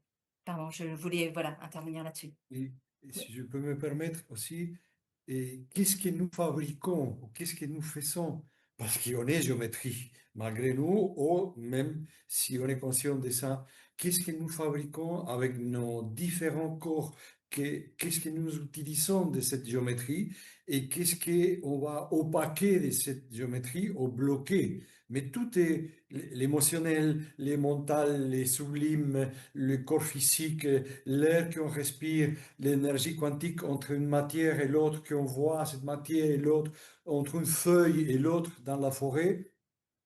Et c'est nous sommes les responsables de cette géométrie. C'est pas quelque chose d'abstrait.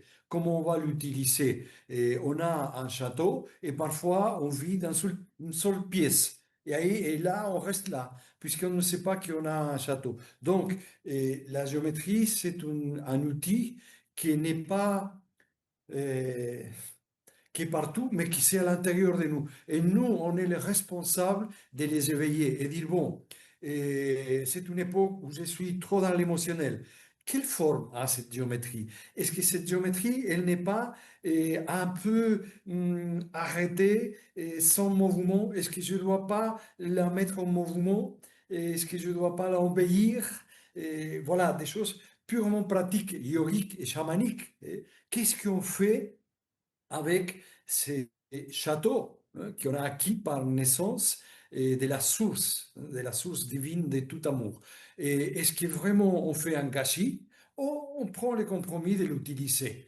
Et c'est presque toujours, il me semble, par la jouissance et la beauté, hein, la créativité, et pas seulement par la souffrance. Ok, la souffrance, c'est une géométrie sacrée aussi. Et qu'est-ce qu'on va faire de cette géométrie sacrée? Mais elle me convient telle qu'elle, ou je dois lui donner un mouvement pour la transformer et faire évoluer et utiliser seulement l'expérience de cette souffrance, mais pas la souffrance en soi-même. Merci, Emilio. Donc, je vais juste prendre un petit temps avant de continuer. Ça fait 1 h 15 qu'on est en discussion. Je vais vous proposer d'ouvrir le chat si vous avez envie de poser vos questions sur le chat. On va avoir 1 quart d'heure comme ça où vous pourrez poser les questions, où elles vont être récupérées. Et puis, dans 1 quart d'heure, à la fin de cette discussion entre nous, on passera au jeu de questions-réponses avec l'auditoire. Donc voilà, n'hésitez pas à poser toutes les questions que vous souhaitez pour profiter justement des enseignements de ces 3 riches personnes qui sont là avec nous. Donc, je vous laisse, voilà, même si on continue ici la discussion, ouvrir le chat de votre côté et poser ces petites questions. Papalapalapalapalam, voilà. On parlait aussi dans cette source qu'il y a aussi cette notion de luminescence, de source nourricière. En quoi pour vous cette luminescence, elle serait nourricière? Comment vous pourriez la définir? Et quelque part se nourrir peut-être pour aller vers quoi? Vers où? Est-ce qu'il y Moi, a, est-ce qu'il y a un but? Alors, attention, on est en train de parler de direction. Ah! Cette direction fait partie de toutes les autres directions. Exactement. J'ai oublié ta question, parce que je me suis concentré sur but. Le fait que on parle de luminescence et de cette Ah, lumière, nourricière, cette source, nourricière, le voilà, c'est côté ça. nourricier en fait de cette source, en quoi Oui, ça serait nourrissant et oui. du coup pour aller vers quoi? Pour grandir vers quoi? Qu'est-ce qui Alors, nous nourrit? on peut peut-être évoquer les fonctions de la lumière et on va voir qu'elle nourrit différentes choses, hein, les fonctions de la lumière. Alors aujourd'hui, bon, ça vaut ce que ça vaut, mais on peut peut-être en identifier 7 en restant, je dirais, assez humble là-dessus parce qu'en fait, on ne connaît pas grand-chose, hein, on continue à cheminer. Mais on peut dire que quand par exemple l'eau n'est plus alimentée par la lumière, eh bien la matière vivante n'est plus vivante. Mhm. Ok? Ok. Hein, on sait ça depuis les années 90. Quand on regarde la mort physique, comment elle se passe, on voit que c'est un grand jet de lumière qui quitte le corps, une lumière bleue. Hein. C'est-à-dire qu'on a un grand jet de photons, de la lumière donc, et puis après plus rien. C'est un grand silence, le silence qu'évoquait Emilio tout à l'heure. Ok? Donc, on sait probablement, même si c'est pas officiel aujourd'hui, on a des études qui se multiplient là-dessus, que l'eau a besoin sans cesse d'absorber de la lumière pour que la matière soit vivante. Ça va jusque-là? Mhm. Donc, c'est quand même sa nourriture à l'origine. Hein. On sait aujourd'hui, par exemple, qu'on mange des aliments, je ne sais pas si c'est votre cas, mais qui sont nourris par le soleil, parce que la principale source de lumière aujourd'hui de l'eau, c'est le soleil, l'infrarouge. Hein. Et si on regarde les fonctions de la lumière, ce qu'elle nourrit en termes d'énergie, elle donne de l'énergie, on vient de le voir, hein, c'est-à-dire qu'elle anime la matière vivante, donc elle lui donne, je dirais, de l'énergie, elle va lui donner sa forme, c'est ce qu'on a vu tout à l'heure, donc elle nourrit une forme, elle l'informe sur ce qu'elle a à faire, donc en fait, on croit qu'on décide quelque chose, mais on ne décide de rien, hein, parce que c'est elle qui nous dit exactement l'information qui est absorbée par le liquide donne l'information notamment à l'organe et au cerveau de sa pensée, de son émotion, mais aussi à l'organe de ce qu'il a à faire. On voit au niveau fréquentiel que les fréquences des photons ne sont pas les mêmes, notamment de chacun des organes, ce qui permet d'activer par résonance sans cesse un organe, lui dire, ben toi, tes poumons, et tu fais ce que fait un poumon. Hein. Donc, on a l'énergie, l'information, la forme. On sait que la lumière aussi va donner la conscience à l'eau. C'est-à-dire que si on dit « je suis conscient », c'est parce que la lumière, je dirais, est absorbée par le liquide. D'ailleurs, on dit « prendre conscience ». On prend bien de la conscience quelque part, dans ce champ de conscience. Hein. Ensuite, la lumière va amener de la cohérence, c'est-à-dire une espèce d'ordre intérieur. Hein, on dit souvent un alignement. Mais quand l'eau est capable d'absorber cette lumière, le 4e état de l'eau est capable d'absorber cette lumière du soleil, l'infrarouge, eh bien, ça autorise une cohérence. Par exemple, dans un organe, bah, vous avez bien des cellules du poumon qui vont fonctionner ensemble. C'est ce qu'on appelle de la cohérence. Elles fonctionnent ensemble. Hein. Et comment toutes les cellules, malgré les organes, fonctionnent ensemble, il y a bien un effet de cohérence. Donc, il y a vraiment un effet de cohérence dans la lumière qui est important. Donc, je ne sais plus à combien, à 5, je crois. La lumière elle va nourrir le mouvement. On sait aujourd'hui que si la lumière ne traverse pas l'eau, l'eau n'est pas en mouvement. C'est quand même assez étonnant. Hein, ce qui donne le mouvement, notamment au sang, dans les vaisseaux sanguins, etc. Et puis la dernière, Excuse-moi Stéphane, du coup, juste par rapport à ce que tu dis là, je me permets de rebondir. Donc l'eau, si elle n'est pas informée, tu dis par la lumière, elle n'est pas de ce consciente. champ de conscience, elle n'est pas consciente, tout à fait. Mais là, on parle de lumière conscience, on ne parle pas de lumière du soleil, parce que l'eau qui justement est dans les Ah, profondeurs de la Terre, il n'y a pas dans des grottes ou au niveau des nappes phréatiques. Je ne sais pas, hein, peut-être qu'il y a de la lumière solaire mais elle serait informée par un autre champ lumineux qui peut-être pourrait être plutôt Patrice Van der, luminescence que lumière ou conscience. Patrice Van der Sel, qui est un journaliste scientifique, Rupert Sheldrake, qui était un biologiste anglais assez connu dans le milieu, je dirais, de ce qu'on appelle les champs quantiques, dit « Le soleil est-il conscient ?» Et on retrouve l'animisme qu'on a dans les temps anciens, des premières sagesses, où tout ce qui apparaît est conscient, est chargé de conscience. Il y a un lien très fort entre lumière, information et conscience.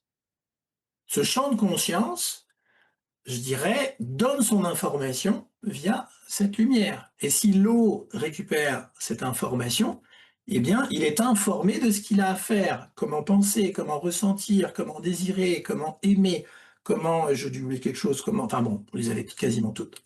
Hein. Et la dernière fonction nourricière de la lumière, c'est la mémoire. C'est-à-dire que à chaque fois que le liquide va vivre une expérience à travers ses électrons, il absorbe de la lumière et il rejette cette lumière, on appelle ça un saut quantique, et ça donne une mémoire. Et c'est de cette mémoire que l'eau sait exactement comment réagir face aux événements. On ne sait ce que l'on a à dire des événements et ressentir que parce que l'eau réagit, fonction d'une mémoire. Et tout l'objet du chemin va consister, alors bah, chacun à sa façon, là, si tu interroges Emilio, il va te dire autre chose probablement, et tout ça est d'une richesse infinie, c'est comment sur ce chemin on s'affranchit de cette mémoire pour aller capter cette information, cette lumière, qui n'est plus limitée par une direction. Parce que la mémoire, c'est une direction qui est donnée à la vie. Et là, le cœur est à nouveau sollicité.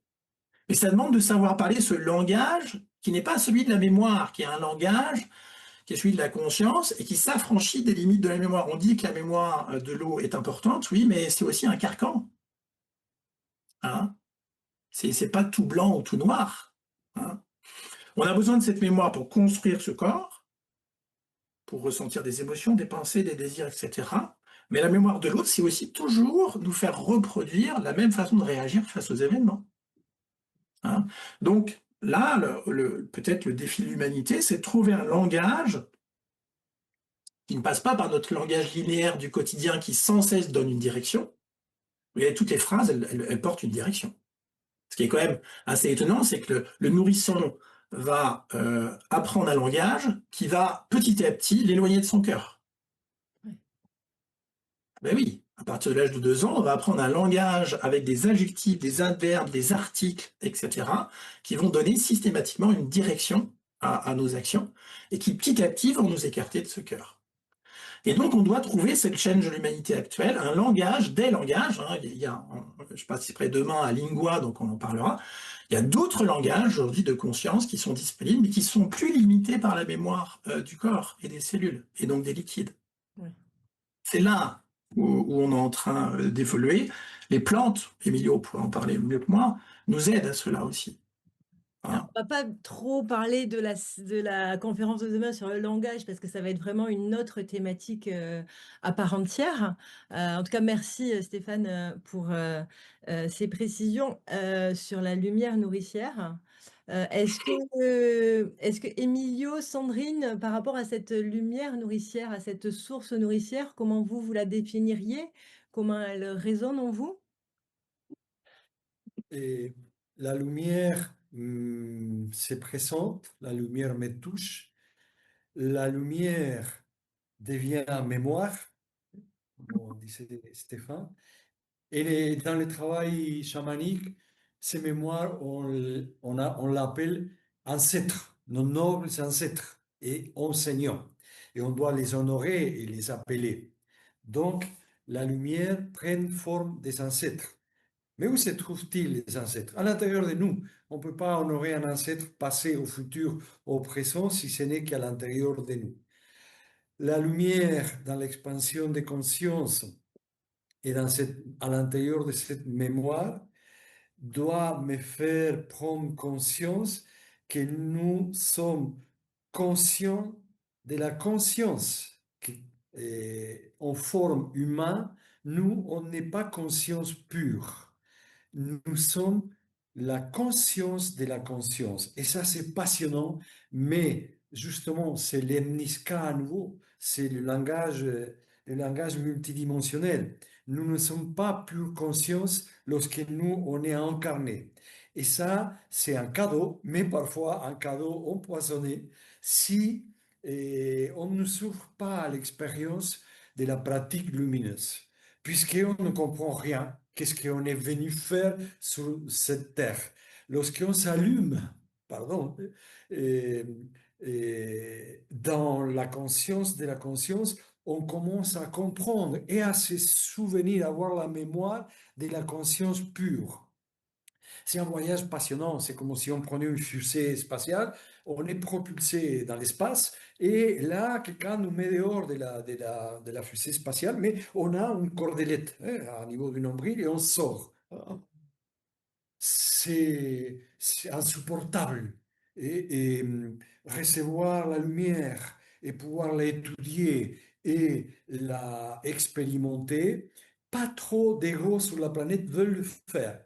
Parce qu'on est tellement accommodé à cet ego, à ce confort, qu'on préfère ne pas toucher les choses ou dire, ah non, ça, c'est pas bon, ah non. Et chacun doit savoir par quel moyen on doit se discipliner, par quelle technique on doit étudier et nommer cette lumière et travailler beaucoup sur la conscience de la conscience. Un animal, tous les quatre règnes qui nous précèdent, nous on est les cinquièmes, ils sont pure conscience. Nous, on a eu les cadeaux de la source divine. Ils se sont dit, bon, qu'est-ce qu'on va faire pour les compliquer la vie à la vie? Et eh bien, allez, on va les mettre en ego, on va l'offrir un ego.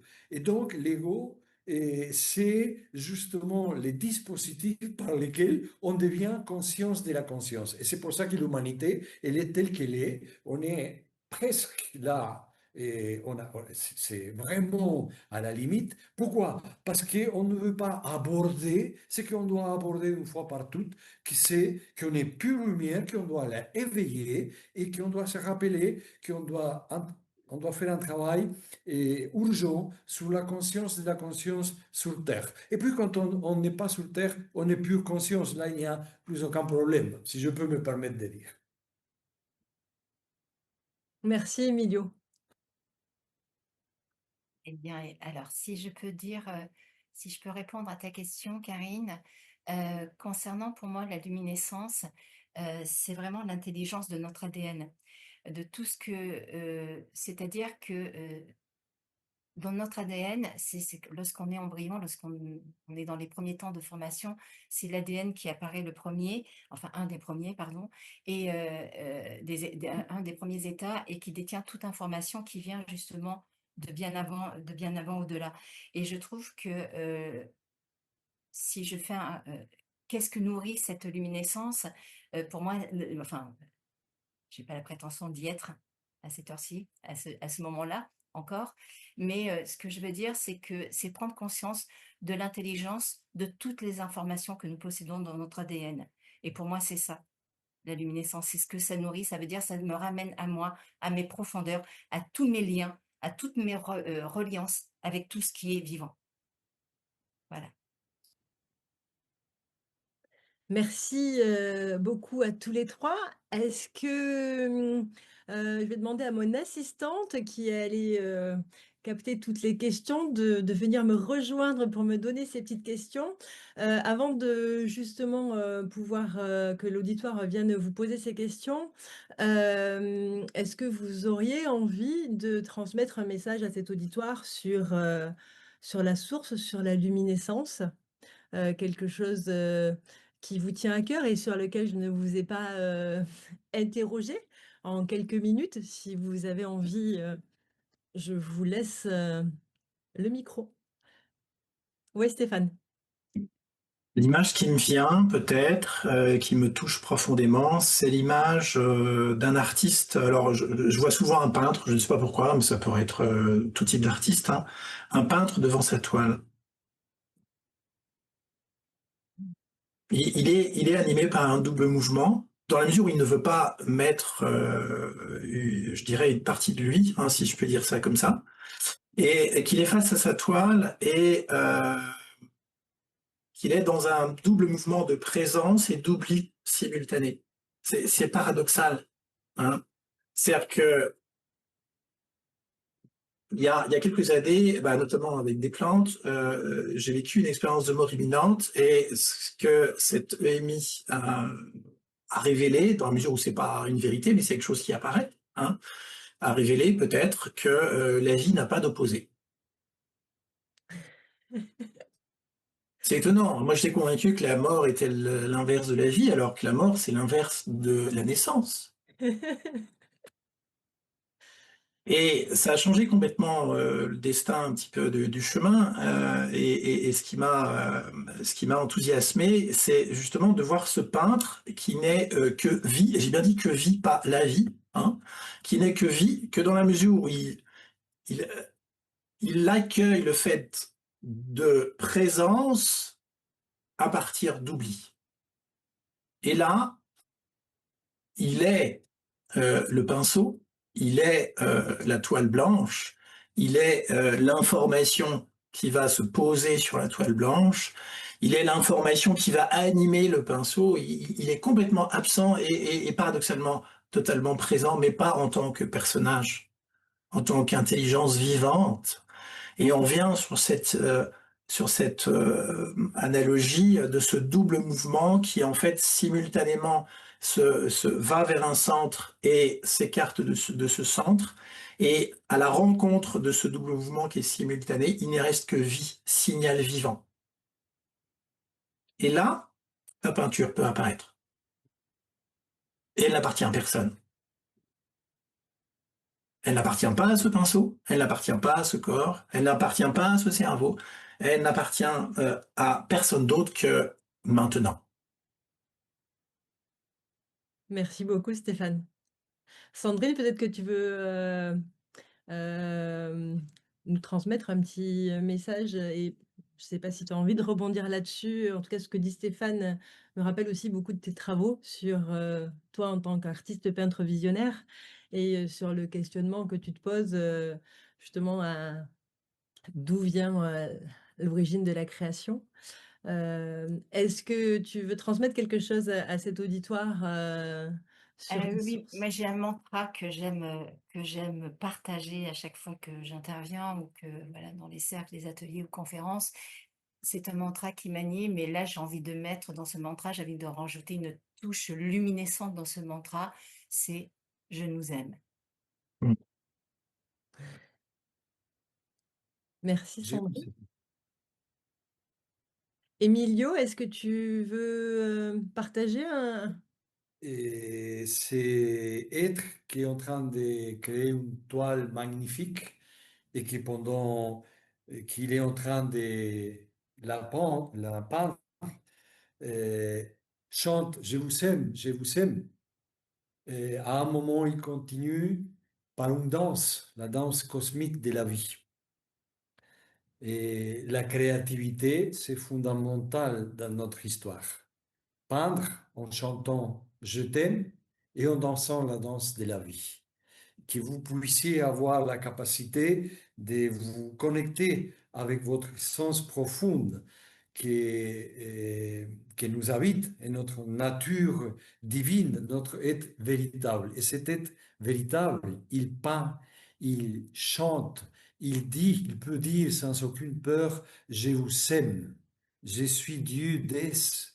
Et Dieu d'Es n'est pas à l'extérieur, il est partout. Mais je vous aime et je suis le créateur dans la matière. Cette conscience de la conscience a une capacité inouïe de créer. Donc, je vous invite toujours à créer, à peindre, à chanter, à danser. Merci beaucoup, Emilio. Donc j'ai des petites questions qui sont arrivées. Il n'y a pas beaucoup de questions, donc on va avoir le temps de répondre à toutes, hein. Donc je n'ai pas à faire un tirage au sort.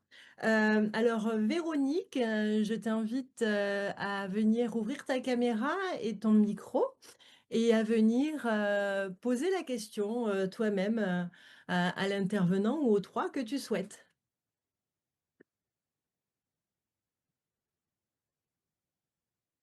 Oui, merci. Alors, on a la possibilité, c'est ça, de poser toutes les questions. Moi, Directement j'en la avais mis deux entre autres. Je pense qu'il y en aurait eu d'autres, mais Mais écoute, tu vas oui, pouvoir en poser une dans un premier temps et comme il n'y en a pas beaucoup, d'accord. tu Oui, pourras poser aussi la ça seconde marche. après. Super. Ok, ok.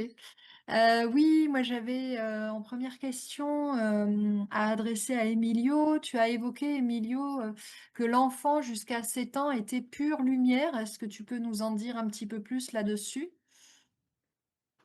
Si, Véronique, par observation énergétique, c'est une observation énergétique, c'est mon travail par l'expérience énergétique.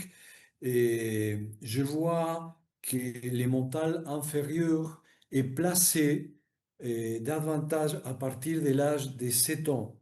Avant, l'enfant, il se trouve en état symbiotique, qu'on appelle en psychologie, et dont il est le tout. Et c'est pour ça qu'on parle de Ganesha. Ganesha, c'est ne t'arrête pas d'être un enfant même si tu es adulte. Ganesha, c'est ça. Et, hum, et on doit justement travailler pour ne pas perdre cette capacité qu'on a en étant des maîtres jusqu'à l'âge de 7 ans. Après, bien sûr, il faut accepter les mentales inférieures, avoir des concepts, savoir où se trouve la Chine, qui parle en chinois, mais ça, ce n'est pas important pendant les premiers 7 ans.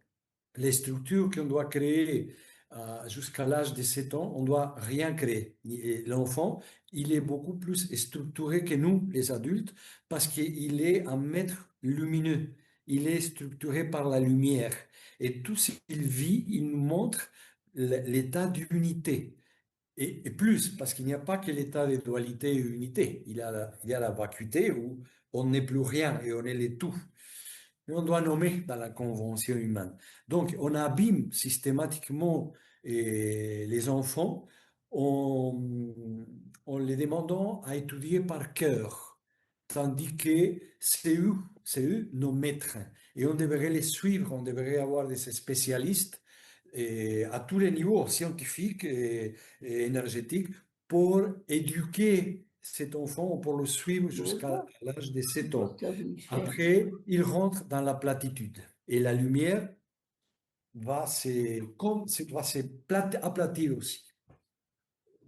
Et on devient des êtres humains, on a les diplômes d'êtres humains. C'est beaucoup plus vaste, mais ça va par là. Merci Emilio. Merci. Merci Véronique pour cette question. Alors, je vais demander Alors, au numéro 33 665, est-ce que je peux avoir les 2 prénoms, d'allumer votre caméra et puis Dominique et Ah, Joël. Dominique et Joël. voilà, Dominique et ah, Joël, Alors, d'accord. d'ouvrir votre caméra. Alors peut-être que je peux le faire pour vous si, oui, là. oui, sans doute, parce que l'autre, j'ai un message, l'autre vous a demandé de démarrer votre vidéo. OK. Oui. Est-ce que vous pouvez, voilà, ouvrir votre vidéo? Le micro est ouvert. Hein. Bah, vas-y. Ouais, j'y arrive. Bon, Là, c'est enfin. bon, c'est bon. OK. Hein. Là, je vous laisse, poser Donc, la oui. question, à qui vous souhaitez. Alors, moi, la question que j'ai voulu aborder, hein, et qui rejoint beaucoup de ce qui a été dit, hein, l'homme est-il prêt à accepter, hein, un principe où, avant de matérialiser la science, hein, qu'il peut y avoir un lien au travers de la conscience, un lien unique, hein, qui est en essayant d'être simple et d'être logique, que tout passe par une sorte de vibration et de matérialité que l'homme a besoin, recherche.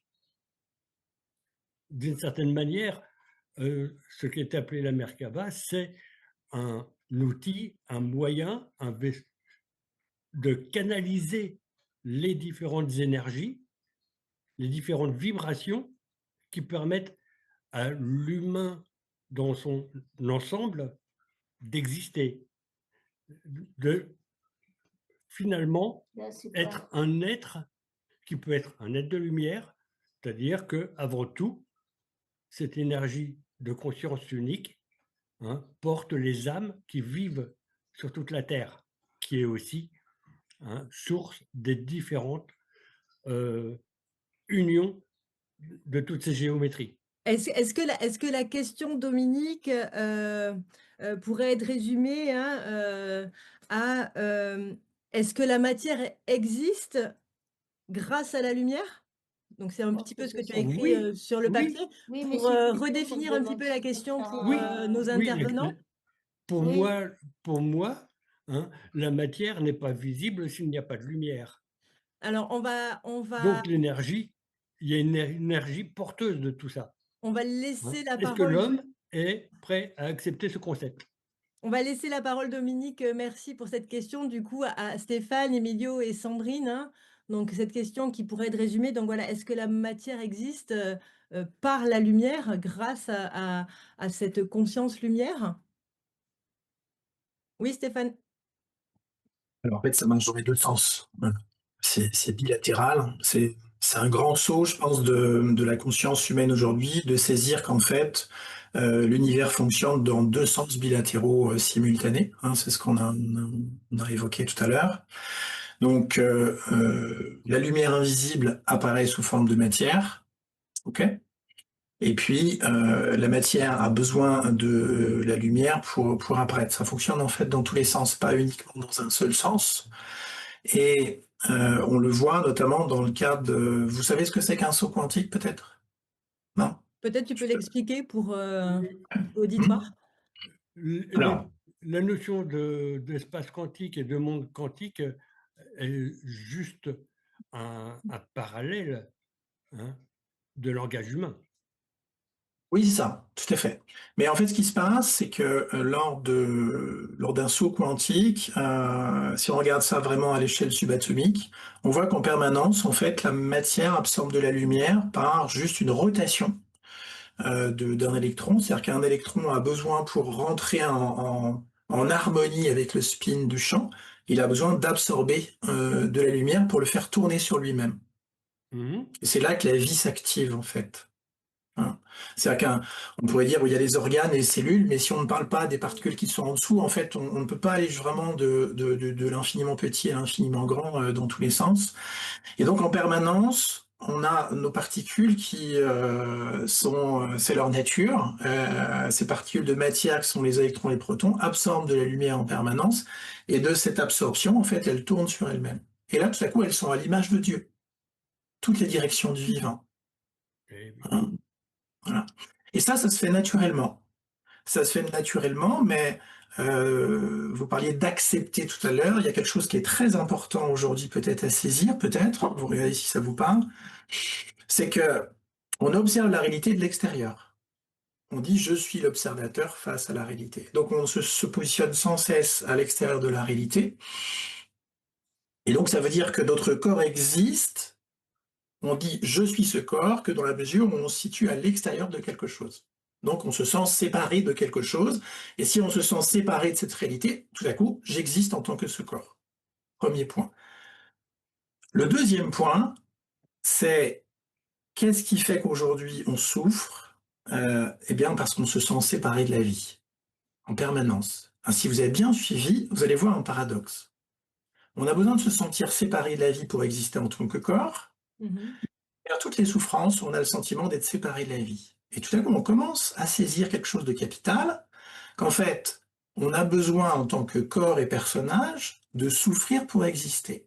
Et tant qu'on n'a pas conscience de cela, eh bien, on tourne pendant des années dans tous les sens, etc. Et quand ça commence à se poser ça, et que ça commence à être vécu comme quelque chose qui n'est pas une anomalie, mais qui doit intervenir comme ça intervient, il y a quelque chose qui commence à se mettre en harmonie avec le vivant. Hein. Et de cette séparation, de voir que l'espace qui nous sépare est quelque chose qui nous relie aussi, en permanence. Donc accepter, oui, dans la mesure où on va avoir cette prise de conscience qu'on évoque là, en fait, quelque chose dont on doit se délester, on en a besoin pour dire je suis ce corps. Hein. On veut se délester de quelque chose qu'on appelle la souffrance, dont on a besoin, qui a un sentiment de séparation et qui donne la sensation d'être ce corps. Et tout ça n'est pas une anomalie, mais un cycle naturel de la vie, comme l'enfant qui va construire ses contours jusqu'à l'âge de 7 ans. À partir de 7 ans, l'enfant connaît tous ses contours.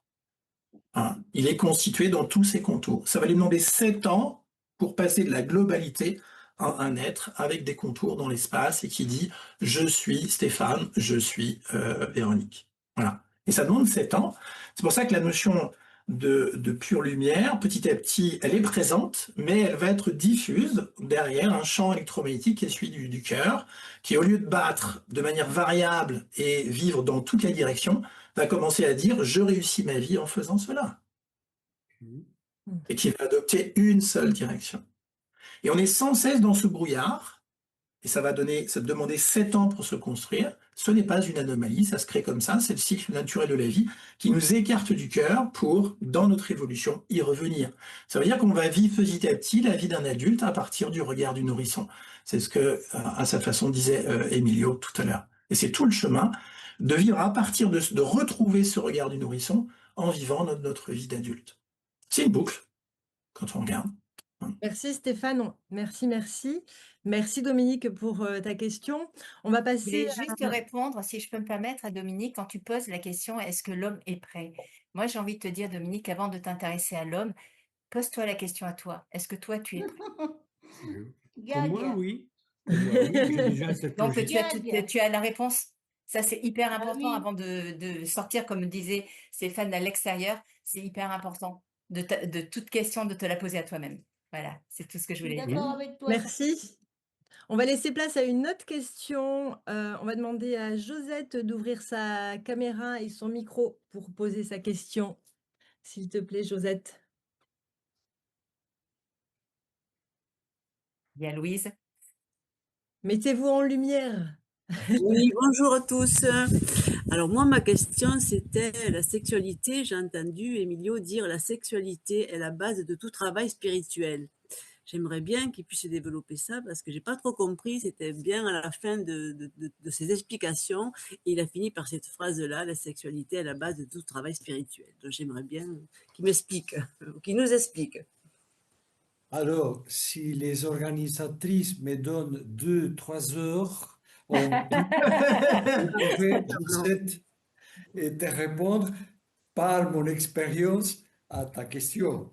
Et quand je parle de sexualité, je ne parle pas seulement de la sexualité en soi, organique, je parle de toutes les fonctions que nous offre les 12e chakras comme support dans la terre et pour l'ascension et la descension.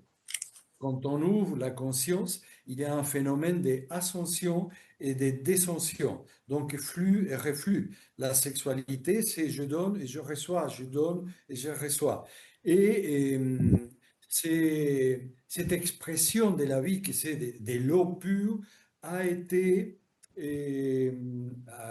c'est un bâton dans une rue. Ces chakras, si on nomme un chakra, c'est une rue, pardon, c'est un mouvement. Eh bien, on a mis un bâton et à cause des différentes expressions de la société à travers l'histoire, et surtout les religions, donc on a interdit à ces chakras, à toutes ces expressions et ces actions de vie, de se manifester. Et donc, il y a une rigidité qui passe après à notre mental inférieur et on vit cette vie justement à l'extérieur, comme Stéphane nous instruisait il y a quelques minutes.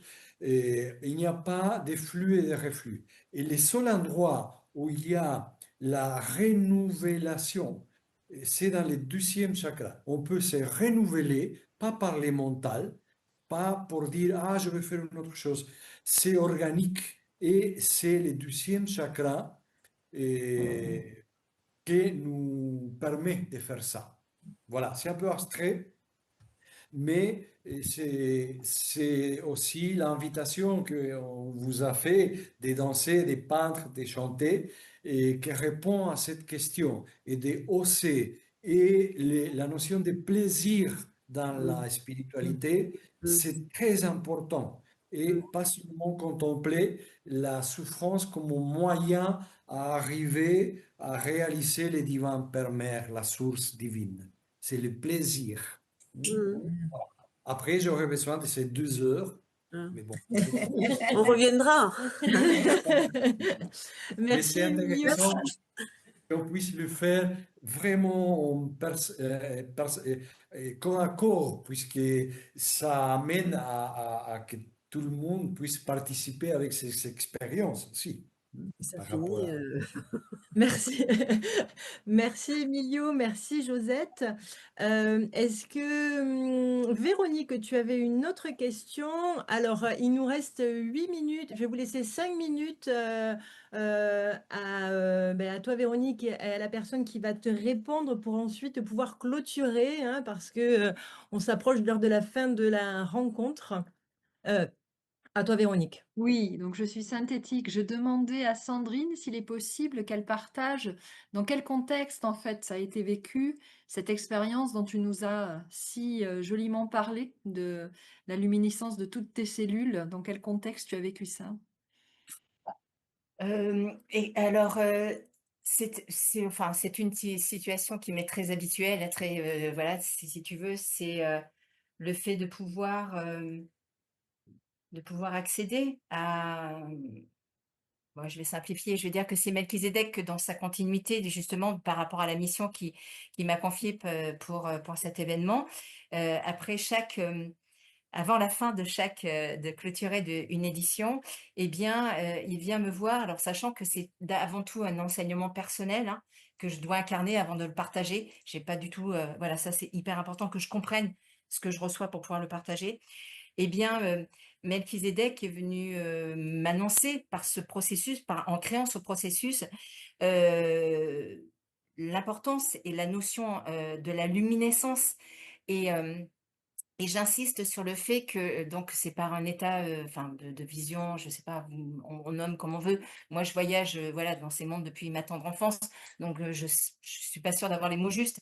Mais ce que je veux dire par là, c'est que il m'a conduit, il m'a mené dans cet état d'être justement de dissoudre et c'est pour ça que je reviens, pour moi, c'est très, très important parce qu'il y a plein de détails et je vais écrire et d'ailleurs avec Karine, on va voilà, on a un projet là-dessus et je vais écrire parce que quand il me dit que, quand il m'a amenée à me dissoudre dans des particules de lumière et quand il et au bout de ce processus, il y avait luminescence, ce n'était pas du tout la même chose entre ce que nous, on peut employer en tant que lumière et luminescence.